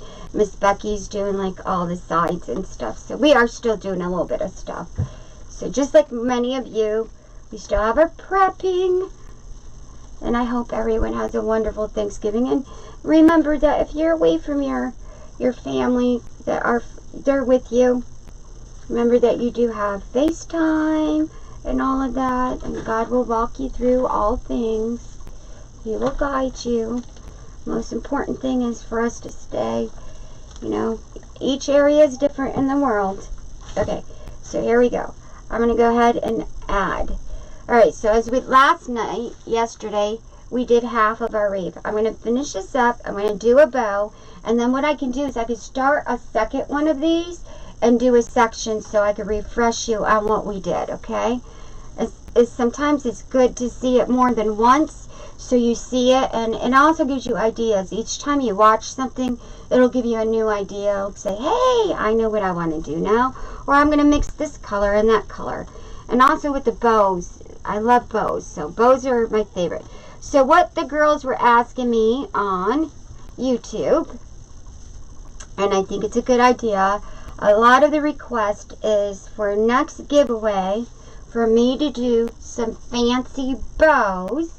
So I was going to ask y'all if any of you ladies would like me to do a bow in here as well as one of our giveaways for the holidays. So like our next giveaway, I can do a nice beautiful big Christmas deluxe bow, and I can even do it in white and red with some emerald green, and then I'm going to do You know, I can do different bows. I can do a bow in here, and I can do a bow on YouTube. And that's what a lot of the requests have been. Carmen, why don't you start giving bows away? And yes, ribbon is expensive. It is. That's part of the reason why I don't do a lot of it. But it is the holidays. And a lot of people are asking for bows, for giveaways. So I had several people inbox me and say, Carmen, why don't you just make your bows? This is why we watch you on YouTube, is for your bows. Why don't you make a nice, beautiful Christmas bow and do it as a giveaway? Would any of you like that in here as well? Because I can definitely do a bow. Yes? Hello, Billy Joe. You won, love. You won, you won, you won. So we have to find a bigger box because the box I have is too small to fit the star, but we will have that out on Friday for you, okay? So you won, honey. Chris pulled your name. You won the manger, the beautiful square manger, and you can watch that from last night, Billy. You won. I love you, and I will get that out to you, love. Congratulations, love. So, yeah, we can do bows. I can do a beautiful bow as a giveaway. And I think that would be a nice touch for the holiday. I think that would be, and I can even, you know, you guys can vote on the color, and we can do colors if you're looking for a certain color. Absolutely. I can do a certain color. We can do just about anything. So, yep. I think that would be a lot of fun. We'll figure it out. But I think the bow thing is actually a good idea because it is one of my biggest requests I'm getting is bows. Can you do a bow as a giveaway? Yep, I can most certainly do a bow. So, yep. You love it? Well, it is yours. The star is from Cracker Barrel, sweetheart. So the star, now the lights are on it from last year, so they're not outdoor lights, they're indoor, but they are battery. They got nice, good batteries, and they're LED lights, okay? So they're not the cheap ones either. They're the expensive Walmart ones, but they're not remote controlled. So I made that last year in here. So I'm really excited because that's my favorite manger too. So I will get that out for you, love. I was like, oh my gosh, she won again. God has you. I was like, nobody's ever won once. The only other person that ever won twice was Ann. Remember Miss Ann? She's the only other person that she won twice on YouTube, of all places. She won twice. So, but you're the first one to ever win twice in here. So congratulations. You had to work? That's fine. That's fine, sweetheart. I will get it out to you. It's on last night's tutorial, love. And I have it all wrapped up, and we just got to get a bigger box because I thought the box would be big enough. It's not. So I was like, oh boy, because I don't want to squish that star because it's a crystal.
under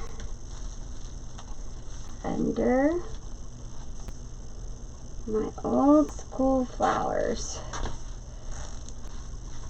They're my old school flowers.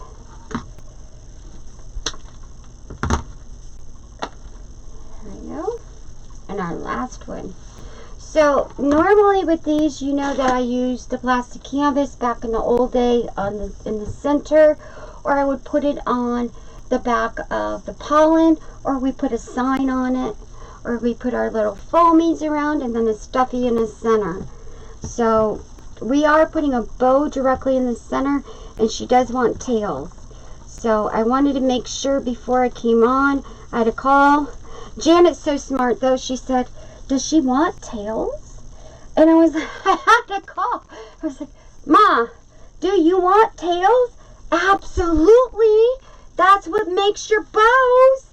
And I was like, oh boy. I was like, I didn't. She goes, I am a fan of my daughters. I was like, okay. I love you too. She goes, absolutely. That's what makes your bow. I was like, all right. Just want to make sure, Mom. I don't want to make it and just put the bubble, you know, without the tails. If you didn't want tails, I wanted to make sure. She's like, no, I want the tails. I said, all right. I know what you want. So I want to make sure. So thank you, thank you, thank you. Thank you, thank you, thank you, thank you, Mommy Janet. Because I would have never, ever, ever, ever called her. Alright. Hi, Miss Lynn. Alright, so here we are. Isn't this beautiful? Alright, so what I do want to tell you that you want to do, anytime you're going to use a flower, and you're going to be cutting this much. This is 10 inches round, and it's the work form. It's the big. It's up, not flat. Alright, it's from Craft Outlet. You use, let's see, you got 8 per section, you got 3, so you think about it, that's 16, you know, that is, what, here goes 16 and 6, 6 and 6 is 12, that's 36 per a section, so 36, 36, and 36, that is a lot of mesh. What kind of breaks it up though is that I have it in 4 different colors, so you're not buying 6 rolls of 10-inch mesh in one color. And as you notice, I didn't use them all, alright, because it's cut in 10. So it's really, you're cutting it in 10 by 10. It's not as much as you think. You get 36 pieces in 10 yards, 10 by 10 inches, alright, and so it's 3 rolls of mesh. It's a total 3 rolls. Alright, so that's why I have some left on every single roll, and I cut 6 rolls, and I got plenty left to do another wreath. Alright, so it's plenty. So 36 pieces and 10 yards at 10 by 10 inches. Alright, and your 10-inch roll by 10 yards. You get between 34 to 36. So you kind of want a little wiggle room. I usually get about 30. I could usually get about 36. 34 to 36, depending on, make sure you don't overcut. So it's, you got 4. So I have plenty left. 4 colors. I did buy 2 of each color. I did. I bought 2 of each color, but I still, if you go, I'll show you the light blue and the white, because they only cut 1 roll of each, and I have plenty left. So I'll show you what's left after I cut for the whole wreath. Alright, so here we go. Take it. This is going to shrink it up just a little bit. But this is what we want. We want to kind of get these little ends done. Trim them off.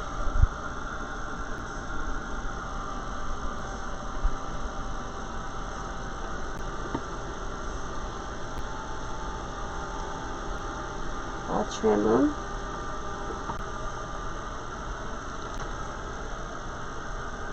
It's mainly the back ones. You see I'm doing mainly the back here. Alright. So go ahead and trim. You do spray these too. Alright. It's mainly the back, but I'm going to go ahead and go over the top. I'm going to just shrink it up just a tad bit, not much.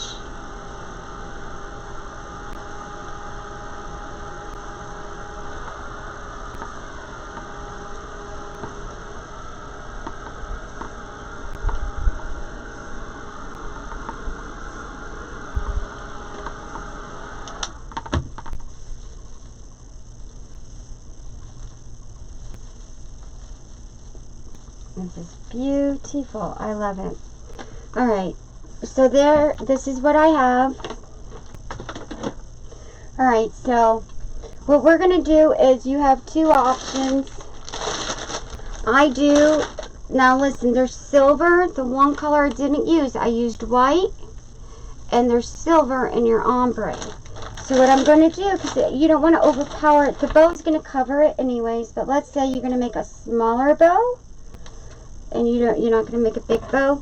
Go ahead, you can take any color you want to put on there. I chose silver. Silver is to pull out the silver that's in the ombre. It's the only reason why I chose it. And it's more of a Christmas. You have your silver, your gold, or your two big colors that you use to put in contrast, to put in that little classy look. Alright, you can use your royal blue, but that's more of your 4th of July colors. They do sell them though. Alright, so you got all different sizes. I'm going to kind of stay with the big ones here.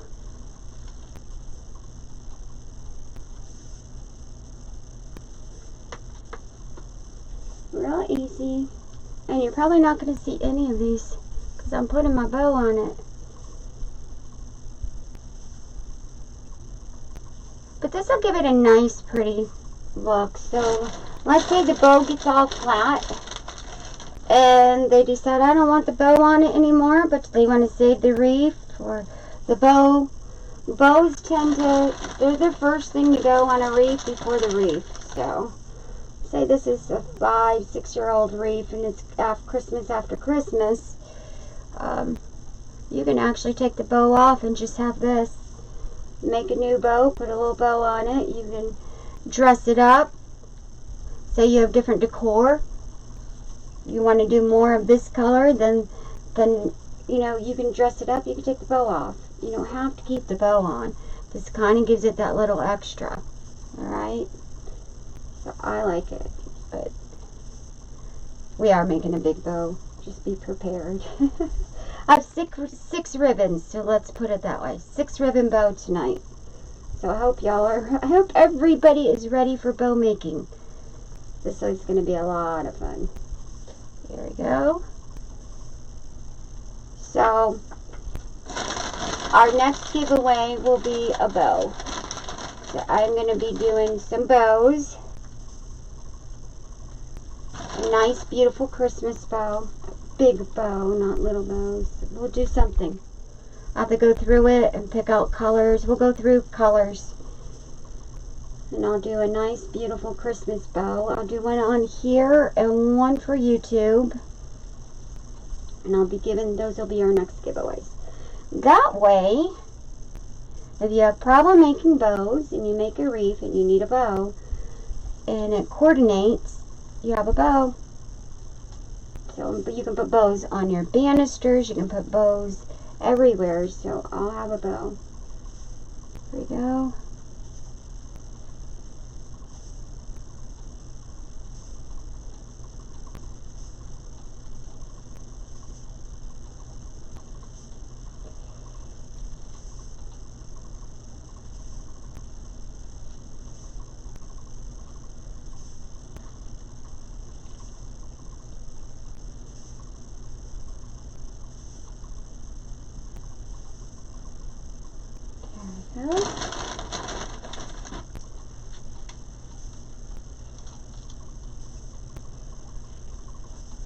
This is so beautiful.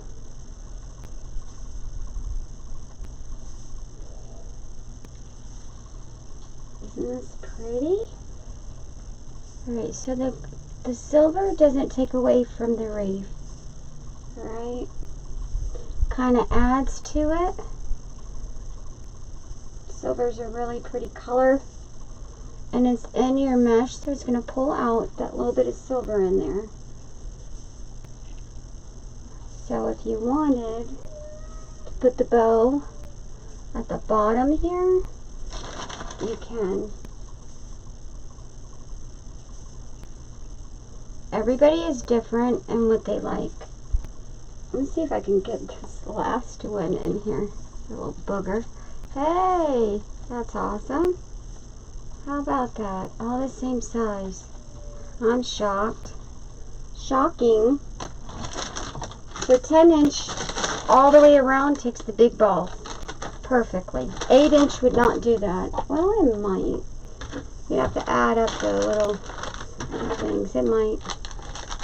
Alright, I believe these are, you can get them from Dollar Tree, but those are actually from Hobby Lobby. Let's get to our bow. Alright, so here comes our bow. Fun, fun, fun, fun. There we go. So these are our colors we went over yesterday.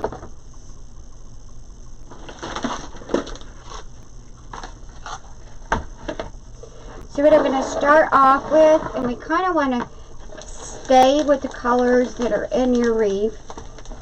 This is absolutely beautiful. This is just like the mint blue that I use a lot, that we just did the Merry Christmas in the mint green and baby blue. This is your, I believe it's royal blue snow ribbon, but it has the sapphire look. Everything's royal blue, but it's definitely sapphire. Alright. So let's look at how long of the legs we're going to do, because you don't want to be longer than your wreath either. I want it to kind of be, well, I'll be tying it in the center. Oh, that's what we forgot to do. Let's tie that in first. Hold on. Hold on. That way it settles. You got to put your ties on first. I don't want to skip that part. Alright, so how you're going to put your bow on is what I want to do first. That'll give you a better way to measure your legs. Alright, I'm going to actually take tinsel stems. You can take floral wire. You can take regular pipe cleaners. Alright, 8-inch and 10-inch. So I'm going to actually take it here. Put it through. Remember that my bow is going right into the center here. Let's take this. I'm not worried about any of this. And I cover my bags. I'll take this right.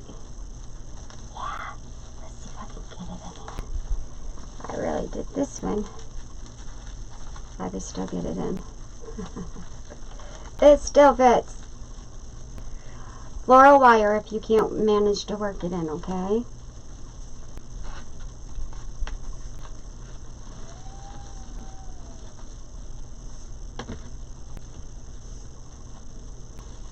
It just looks like snow.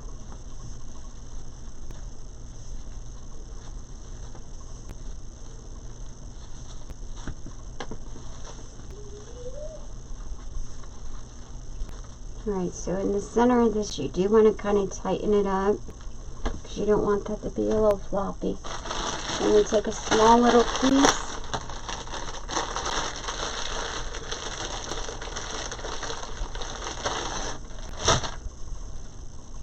Right here.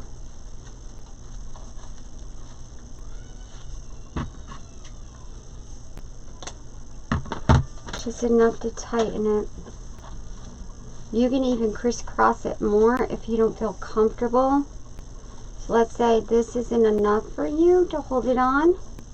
If you have lots of wind and you're nervous about it, depends on the area you live in, you can always take another notch and you can put it here. This is going to be perfectly fine. A lot easier than plastic canvas. Just saying. It's a lot easier. Makes sense? Tie your bow right here in the center. Alright, you're not using a sign. You can do a small bow that fits right into your little balls here too. Just in here, a round one if you wanted, or you can do a gigantic one. Alright, so let's measure these legs real quick. You want to kind of measure your legs from the center of where you're going to tie your bow on. Otherwise your legs are going to be too short for this particular one. Alright, so I'm going to measure this to about right here. That way if I want to trim it, or if I need a little bit of leg room, I have it. Pinch it. Let's pull this over. Not doing this one on YouTube, by the way. I'm trying to keep some of my other little things to myself. There you go. Only in here. Here we go. So, almost the same size as the wreath. It's 32 inches. Alright? So 32 inches, folded in half.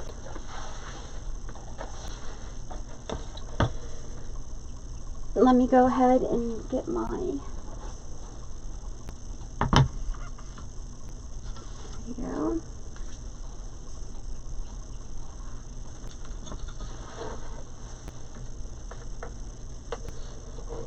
Now depending on, I like to kind of do double legs with this. So it all depends on what you want on that. Double legs means we're doing our normal legs and then more legs, alright? And try to do our colors that are in our wreath. So this is the blue, that lighter blue that I put in there. It is a turquoise. It is a glitter.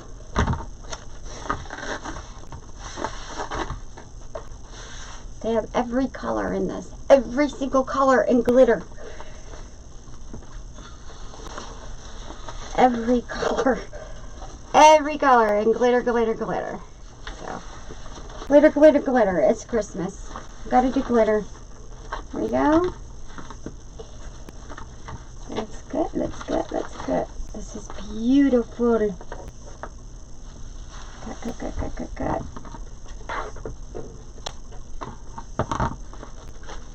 When I start making my signs, I'm going to start giving out a sign a month in here as a giveaway to one of you ladies. So that'll be an incentive to be in this group. So I'm excited, excited, excited.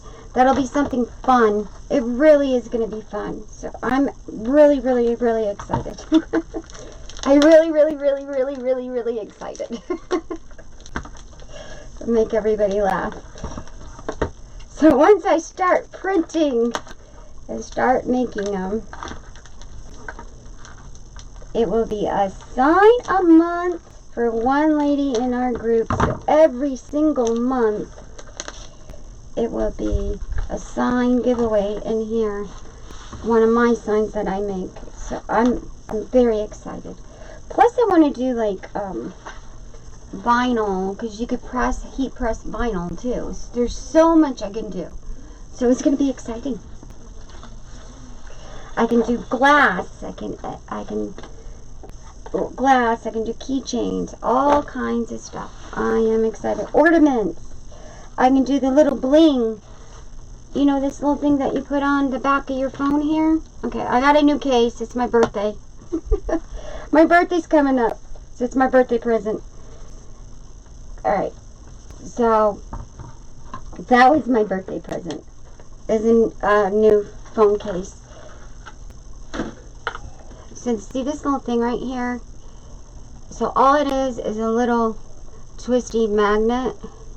You can buy the little casing that you put on here with the little sticky thing, but I can make the cases for your cell phones, and I can make that. I can literally make this case, the design. So, they have the cell phone cases that you can do sublimation on. And that's what this is. This is sublimation in here. Yes, you can heat press the cases, the stuff that go in the cases. So this is really, really neat. I can make cell phone cases. I can make keychains. I can make all that. So this is exciting. Very exciting. Alright, so what I'm going to do in here is I'm going to put white.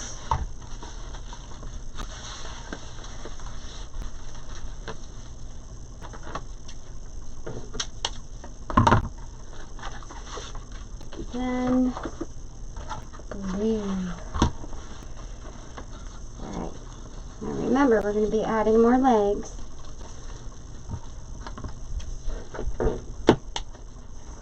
So depending on what style you do, she said she wanted a Carmen bow. And my mom's name is Carmen. I'm Carmen. She wants a Carmen bow. It's funny. I never told anybody. Yes, I'm Carmen Catherine. She's Carmen. You want to guess what her middle name is?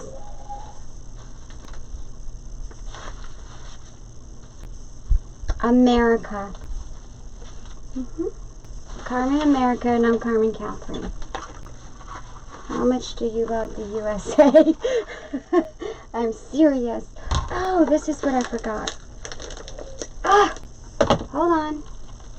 I was like, wait a minute, I'm missing one blue. Here it is.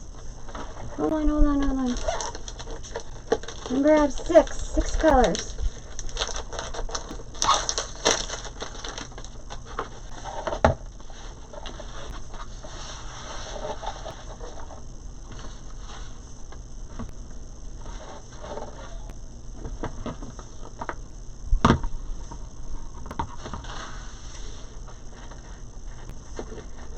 I actually think she's going to take, she keeps saying, I think this is for her shop.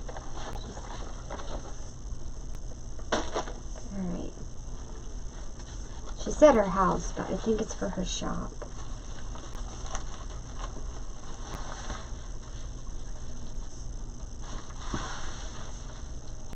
There we go. Alright. Sapphire blues. Now this is all going to come together as we add more colors, okay? Alright, so our biggest one here is, you don't want to do, I want to do legs, but not too much where it's going to take away from the bottom and the flower itself. But I do want to put this in it. But I don't know if I want it. No.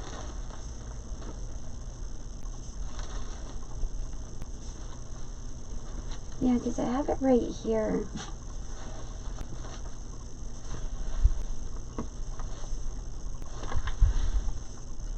Okay. Alright, here we go. Here goes our big flower. Let's twist this on. We're gonna go. Alright, so remember, let me get my net. Do I have my measuring? Your center is about 8 inches in here. It's about 8 inches to the silver, alright? That's where the balls are. So, but I want it to be a little bit bigger. So we're going to actually take it about, so we can fluff it. Let's take it about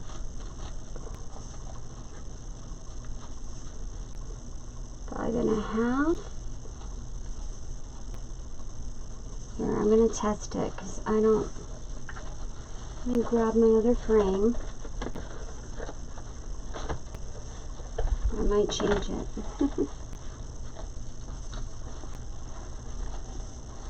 5 and a half.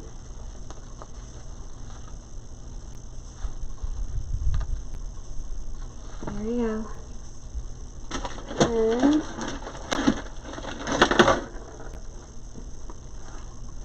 perfect. Alright. So 5 and a half, 5 and a half. Right? It can go all the way to the rim right here, but remember you want to fluff it. So that's 11 inches. 5 and a half on each side. Now, because we want to kind of put that in the center, but we want this to go all the way around, we're going to go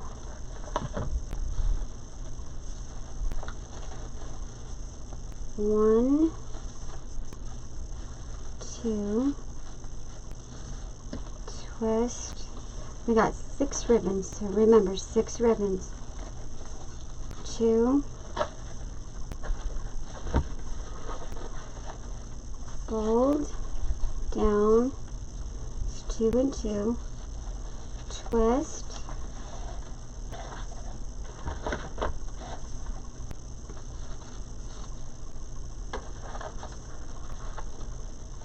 hopefully I'll be able to do some days. My husband's going to take some leave, so I hope I can do a couple days too, because I know Janelle watches a lot of daytime, so I want to get her involved too and do a couple nights and a couple days. So hopefully I'll be able to go to a couple days again, just a couple, so I'll have day and night time for everybody.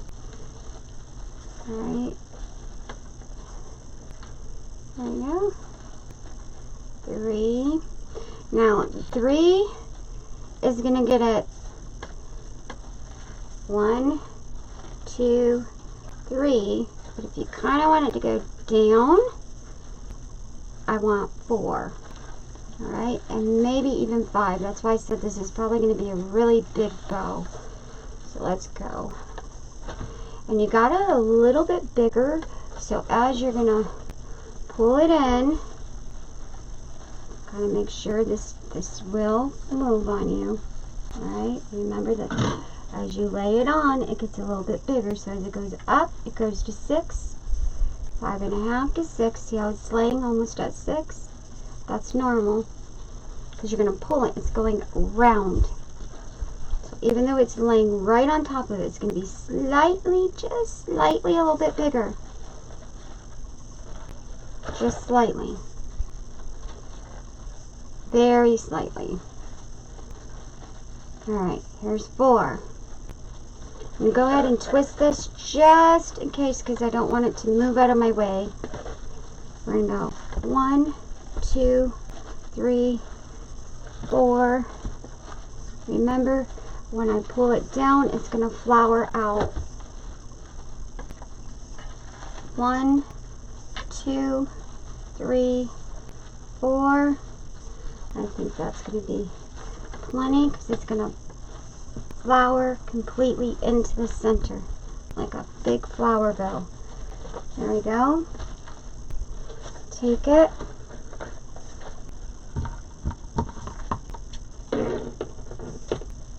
cut, be prepared. Just be prepared. Here we go. Let's take this pretty light blue. Now, as you see, this is going to kind of flower out. I like my legs. I do. I like the legs. But I don't know if I want the legs going, if I want to put a double leg there, or if I'm going to leave it like this and just kind of bow it to the side. Alright? Meaning you have your legs there, but this is going to be a bow in the center. Let's see, I kind of do want legs though. Short legs. These are going to, 1.5 will be shorter. So I like the way they lay. Yeah, we'll do them shorter. Shorter legs. Keep changing my mind. Here we go.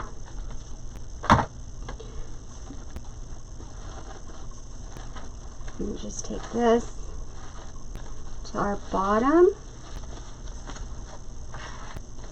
Your first one is your shortest. First one.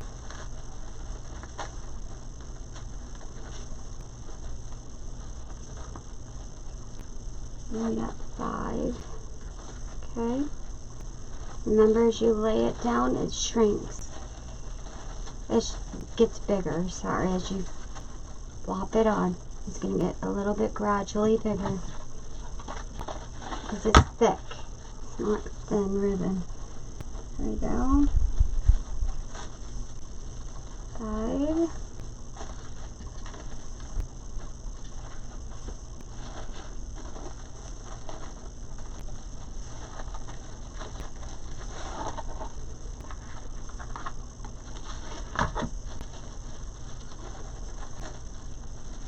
2,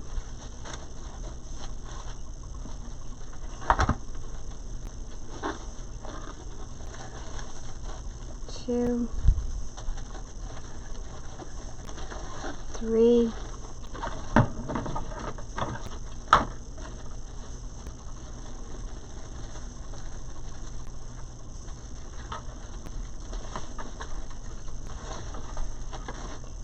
3,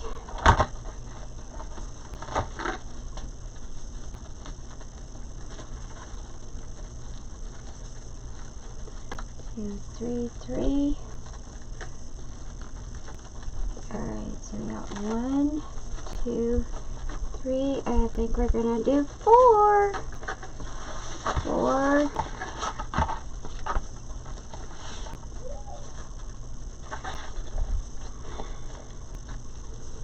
Because it's going to be so thick, you are going to have to spread it out. Pull your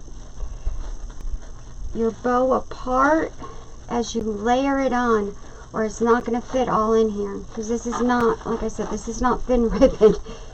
By any means is this thin. This is very thick, very stiff. Glitter's thicker. So much thicker.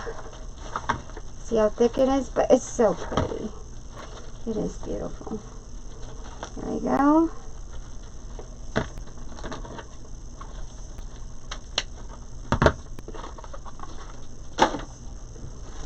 Alright, pull out.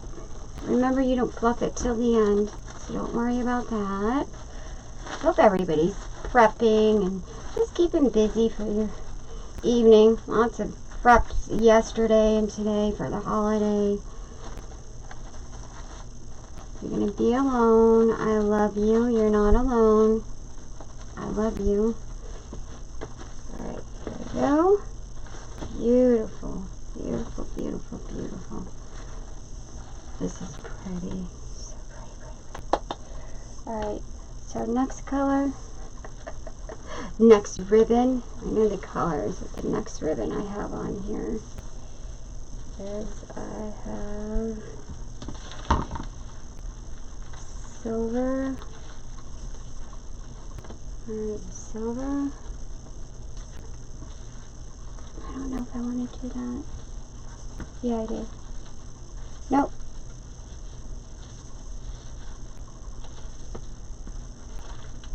Silver is underneath. Yeah, silver, then the blue. Sapphire.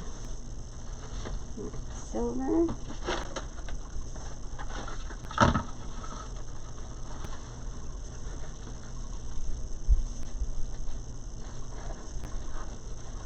Much thinner. See the difference? Thinner. Thick ribbon.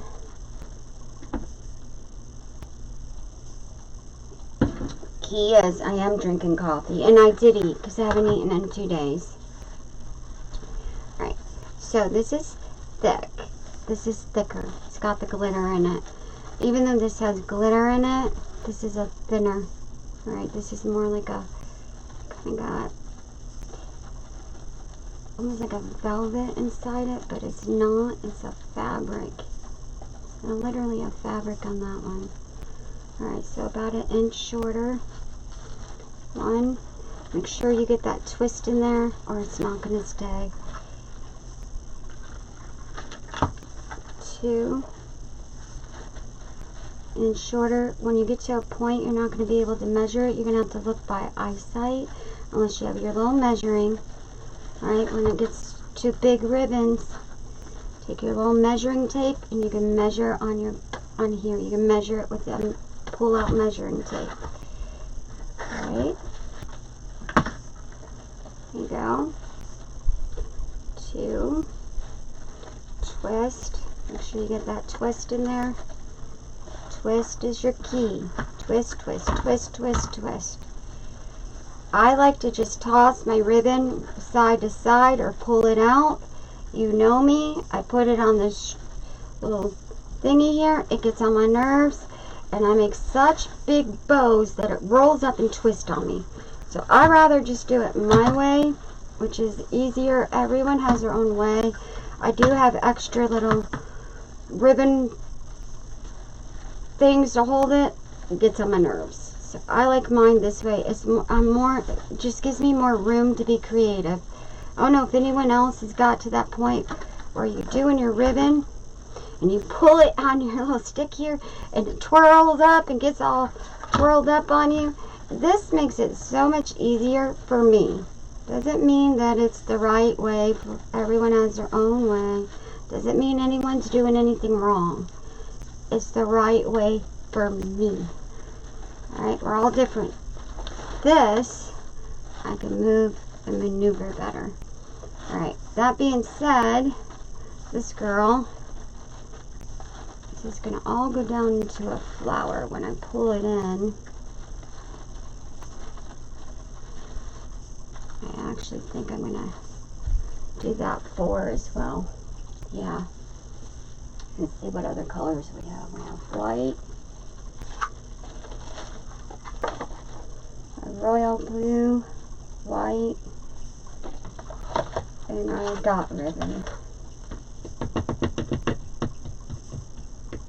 We have 3 more ribbons. So I'm going to go all big on you. 4, 4, 4. And you can do 5, 5, 5, 5, 5, 4. It depends on what style you're making and how big, okay?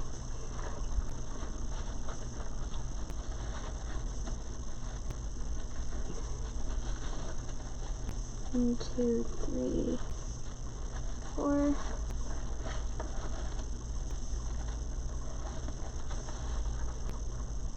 3, 4. Twist. I'm going to put that inside. This kind of widens up on you. 1, 2, 3, 4. 1, 2, 3, 4. Pull. Don't pull too hard. There we go. I'm kind of give that a little bit extra. If I need to trim it, I will. Just because I see a little tug in there and I don't want to. Make sure that I have enough room to play. If I need to move it over, I can move it over. Very wide in here when you get so thick in your ribbon. See how thick that is? See how big that is there? Alrighty. On to our next glitter. Blue, sapphire. This is going to be 1, 2, I think I'm going to do 3. So we're going to go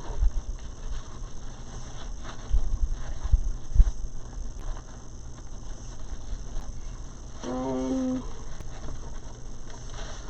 2,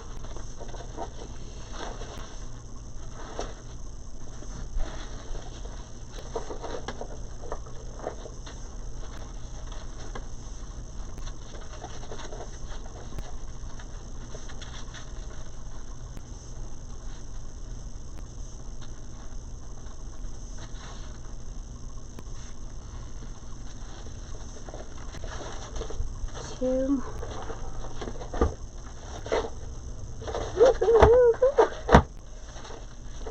This is,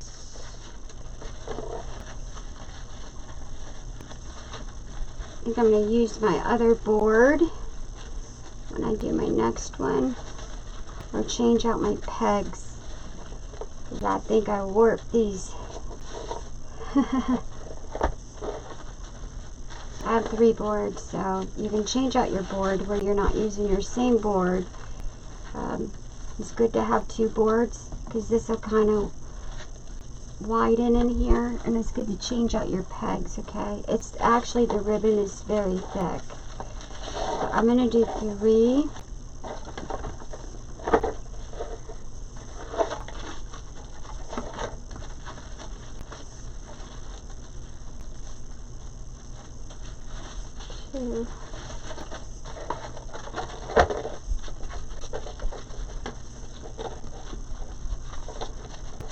My girls that love blue, we got a lot of blue in this one. All your pretty blues. All our beautiful blues. So, if you are a blue girl, this is definitely a reef for you. Definitely. Telling you, so me and my sister are 15 months apart. My sister Amy and then me. Alright, we're only 15 months. Is it 15 months? 15 months, meaning she got pregnant right away. And, and then she lost my brother. He passed. He was the third. He was born, and he lived for a while, and then he died. And then we have my baby sister, which is 5.5 years between me and her. So, my sister and I, she always, this is why you'll hear me joke about blue a lot. And I tell you I have a lot of blue stuff, and I do like blue. I'm just not obsessive with it.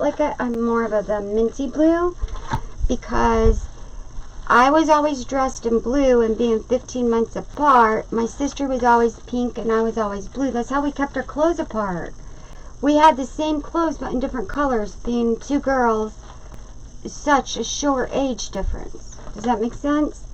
And I always liked the pink better than the blue. So I'm like, and I love red. You know I love red. Red's my favorite color. So I guess when you're dressed in blue, I always wanted the pink. I did. I used to take her, well, she used to ask for my shirt and I used to ask for hers. But I always wanted the pink. Yep, and she's a blue girl, and I'm the pinky red girl. She loves blue, and I love purple, pink, red. Anything in the red family, you know, the purple, the pink, the red, the burgundy, the plum. I like the red tones, the pinky red tones, and she likes the blue tones. But I was always dressed in blue. Everything was blue when I was a little girl, even down to my baby doll clothes. And I always liked the pink or the red, and I always had the blue clothes. So that's why. I was always in blue and she was always in pink. And we had the same exact clothes. Even the grandparents, my dad's, which are his parents, I told you he was in foster parents. So, my father's parents, they are my grandparents, that's who my sister was named after. That's, and they lived in Pennsylvania. How about that? And they were the Masters family. Like Masters, M-A-S-T-E-R-S. Beautiful, beautiful. Stanley and Amy Masters. Those were my father's, foster parents, and they were our grandparents. We grew up calling them grandma and grandpa, and we loved them unbelievably. That was my father's. And anyways, she made all the clothes. She sewed them all. She was very artsy crafty, just like my other grandparents. Very, very artsy crafty. Very, very, very crafty. She sewed, she canned, she baked, she taught me how to color. We always praised Jesus together. So I don't talk about her a lot, because I loved her very much. But I lost her too as a youngster. He lost them young. So anyways, I did talk about his foster parents before. They were, so Anthony, my grandpa Anthony, is who I found later on in life. Because that's a big old other story. So anyways, who I love, who I took care of, who I loved. So, my grandparents, they were beautiful. They had 10 foster kids, and they ended up adopting. They never had any real children. She couldn't have kids, so she ended up adopting, and my dad was too old to adopt. So anyways, they were in Pennsylvania. My dad was actually born in New Jersey. But he was moved to Pennsylvania for a few years. So we used to go visit them in PA. And so they were beautiful. Beautiful. I think they lived, I can remember Strawberry Hill or Strawberry something. I remember that. And they always decorated everything to the T, like to the poles outside, to the big Santa Claus and Christmas stuff, to the room full of figurines that she collected, all Christmas.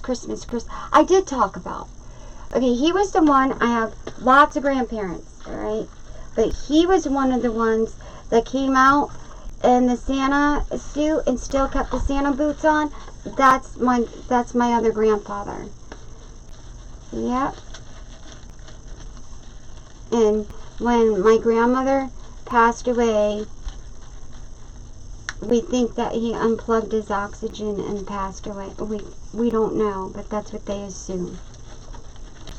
We say that he passed away of a broken heart. Because they were together since they were 13 and 14 years old. Talking back in the day when you got married as teenagers. So anyways, beautiful people. Love them very, very much. So Amy is named after her. It's Amy. It's my father's foster mother. So that's where Amy got her name.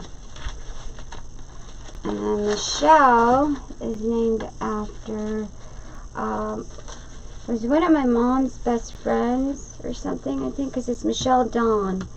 And it was Dawn Duncan, because I remember everybody. It was the Duncans in New York that we were close to, the Duncan family. Yeah, they had the last name Duncan. I remember. I'm trying to remember where Michelle came from. So anyways, that's where all that came from. And then, so it was, she always made my stuff in blue and Amy's in pink. Down to Barbie dolls. Okay, Barbie dolls, I always had the brown hair, brown eyes, and Amy had the blonde hair, blue-eyed Barbie doll. And I was the one who with the fair skin, seriously, and the light hair. Because when I was young, I had blondish hair. I did not have dark brown hair. I did. I had blondish hair. Yep. And I had my Barbie that I got from them was, it was called Cinnamon. Do you guys remember the Barbie dolls that their hair smelled like the fruit? Mine was cinnamon and hers was lemon. Hers had blonde hair and it smelled like lemons. And mine, it's funny because my favorite flavor is cinnamon. But mine was brown hair and she smelled like cinnamon. Those were back in the day Barbies. Seriously, back in the day. Really back in the day. So I'm going to actually do on here, because I like this, but I'm going to do 2. So instead of doing 1, we're going to do 2, because I actually think that I'm going to tie this in with a white, so it has snow going through the blue. Let me see. Or should I take them? I'm actually going to take this white. I hate doing this. Yeah. Alright. I cut it. That's fine. I'm going to do 2. This is what I get for talking. There you go. So anyways, back in the day you had Barbies that had different scent hair. Oh, and then we had Cabbage Patch dolls. Do you remember the Cabbage Patch dolls where you actually made the bodies? Do you remember that? You got the heads, but you made the bodies. I made my own Cabbage Patch doll. It was like a little kit. It came with the head, and you literally sewed the body. Like you filled the body, kind of like, you know, those little bears, the Stuff-A-Bear things that came out, but you went to the store. Well, back when I was little, we got the Cabbage Patch head with the bodies, and you stuffed them, and then you sewed the toes, and you made the belly button, and you put the head on. We both got a Cabbage Patch doll head, and we made the bodies. They were very creative. The grandmothers were very, very, very creative, very artistic. Wanted you to make things, to know that you could have very little. You don't have to have it, but you can make it look just like everybody else's. Down to making clothes, to crocheting blankets, to crocheting stockings. That's my other grandmother. It's my mother's mother. She's the one who taught me how to crochet. She's the one who had me make all the blankets when I went over there and watched Dynasty with her on the weekends and stuff. And she's the one who told everyone she made them. It's okay. I don't care. And we made the toilet paper dresses that went over the toilet paper, and we stuffed the Barbies inside them. You all remember that. I know how to do all that, because my grandma's taught me everything. So that's why I love being a grandmother, because I want to be the grandmothers that my grandmothers were to me, because they were amazing. Now, I actually think that this might be a little bit too fat to get it where I want it. Yeah, I think this might be. So I think I'm going to have to do the wire, and then I might put that over it. Yep, it's going to be too fat. That's fine. I'll grab my wire. So, grandmas, all of you grandmas, remember that you have big influences on your grandchildren.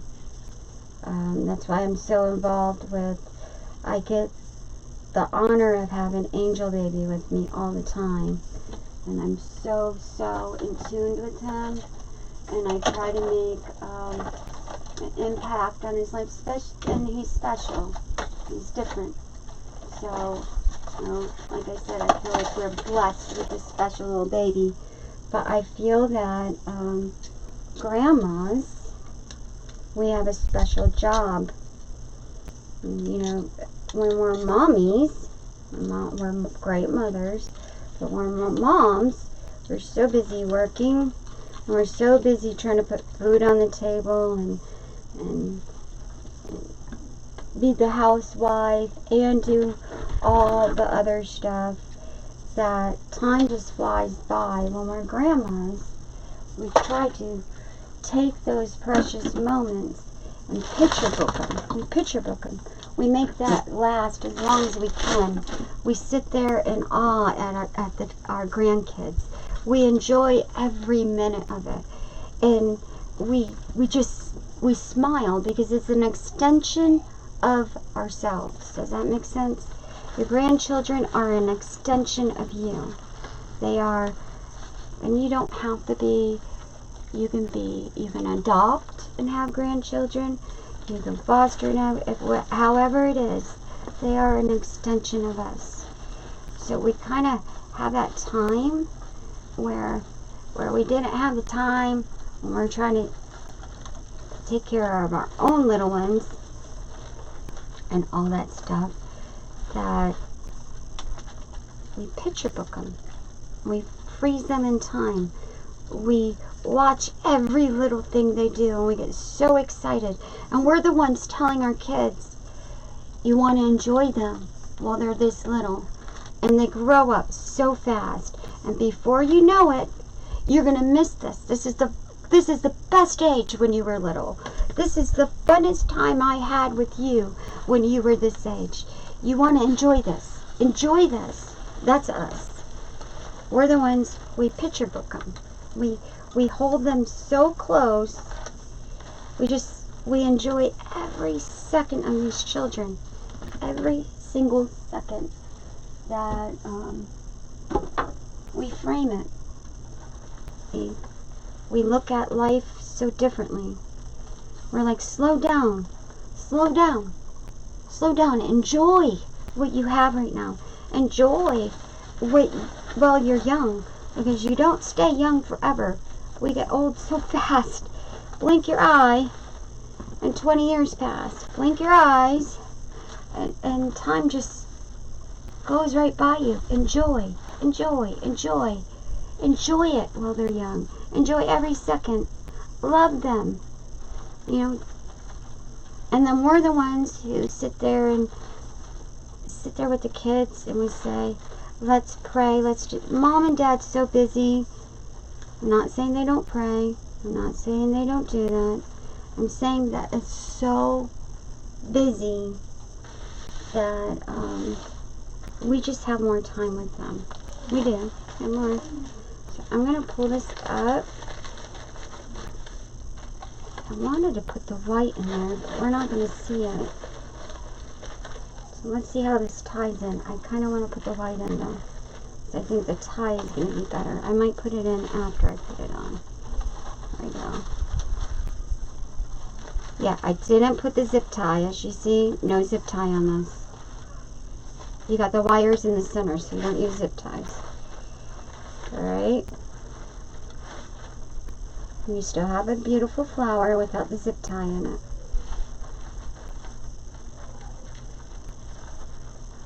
But I still want something sturdy in the center, so let me...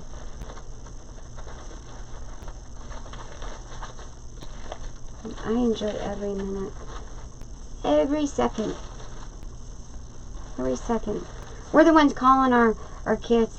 Do you know what your little one did today? Taking the pictures. Look at your baby. Look what he did today. Look at how cute he is. Mom, I've seen him do it, but did you actually look? Did you actually see what he did? Did you see this little baby? Yeah, we're the ones that tape things when they're so busy they're not taping. Grandma's taping. Look at what I did today. Look at what he did. Oh, Mom, can you send that to me? I do get that a lot. Mom, will you send that to me? Mom, send me that picture. Mom, will you send me that video? Yes, son. Please, send it to me. Hey, Mom, send me that so I can send it to, you know, his old therapist so she can see how well the baby's doing. Okay. He does. My son does. He does do that a lot with me. Mom, send that to me. Mom, do this. He does. I will say that. He does.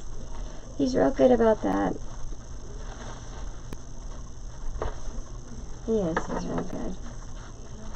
I think the older they get too, they start to like, you hit your 30s, you start to kind of like, I know what I want to do with my life now. I'm in a different zone. You're in a different stage. Start to calm down. Start to say, that's life and I'm not dealing with that. And this is what I want. And this is... So, 30s are much better than 20s with the... You know, for any of us, they're better. 40s are great. 50s not so well. Start to get health problems. But, so I said, this is what I told. What did someone say? You're getting pretty close there to 50, huh? I was like, when I actually hit 50, I will thank God that I hit 50 and pray that I hit 60. And when I get to 60, I'll thank God that I hit 60 and pray that I hit 70. I said, every 10 years you thank Him. Thank you, God. Thank you, God. Bless me for another 10 years. You know, it's true. You do. Thank you, thank you. I want to live. We want to live. We're supposed to want, remember what God says. We are supposed to want to live. Alright, so we're going to get this on.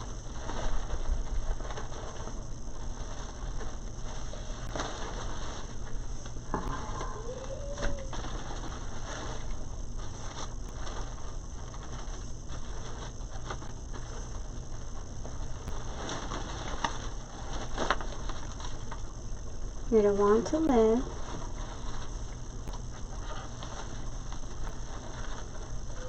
I'm going to thank Him for life. You're to want to live because every day is a gift.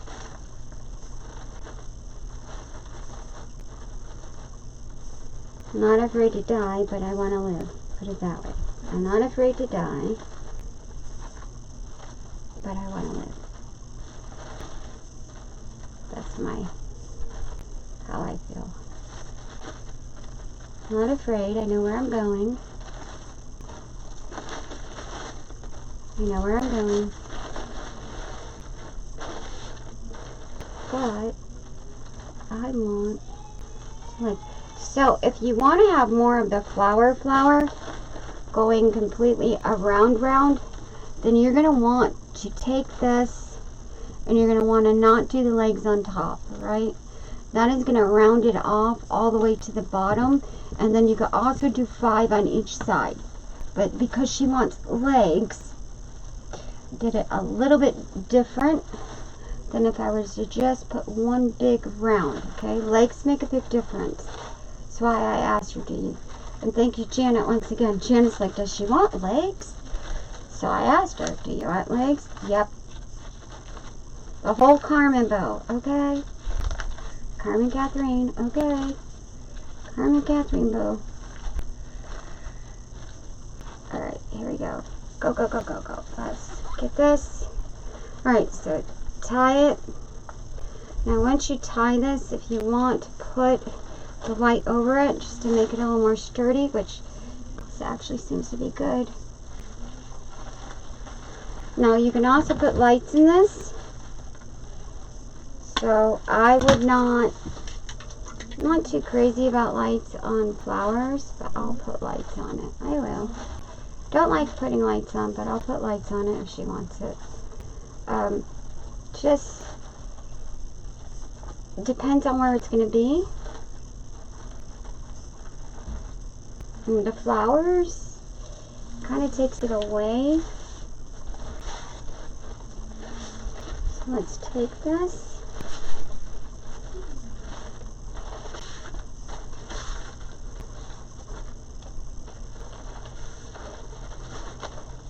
I didn't even ask her. I don't think she wants lights. She didn't say anything about lights.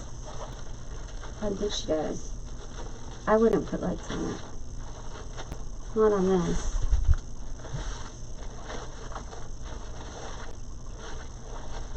Alright, so we have a 2.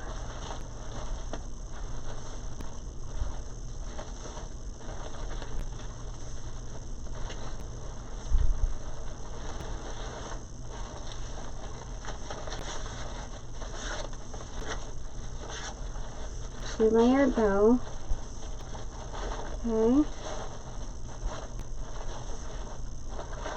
I'm going to put this up close so you guys can see it standing out too.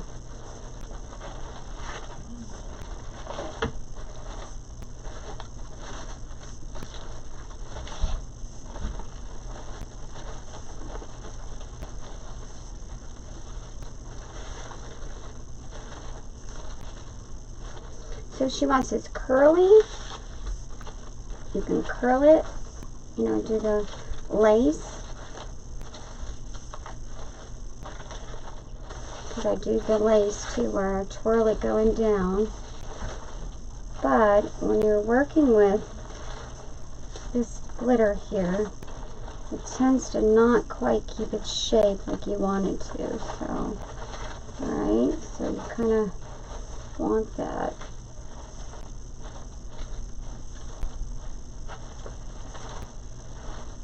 Go. There we go. That's so pretty. Alright. That is beautiful. Oh my god. Oh. Alright, so this is a different type of flower. I have never shown you guys how to do a flower with a Christmas bow on the center. So this is something new that you guys are all learning in here. And you don't have to use the plastic canvas. How about that one? No plastic canvas. Come on, let's get this over where you can see it better. Over, there we go. So no plastic canvas on this. Alright, let me see. I can't even see the comments. There we go. We finally made it. Alright, do you guys like this?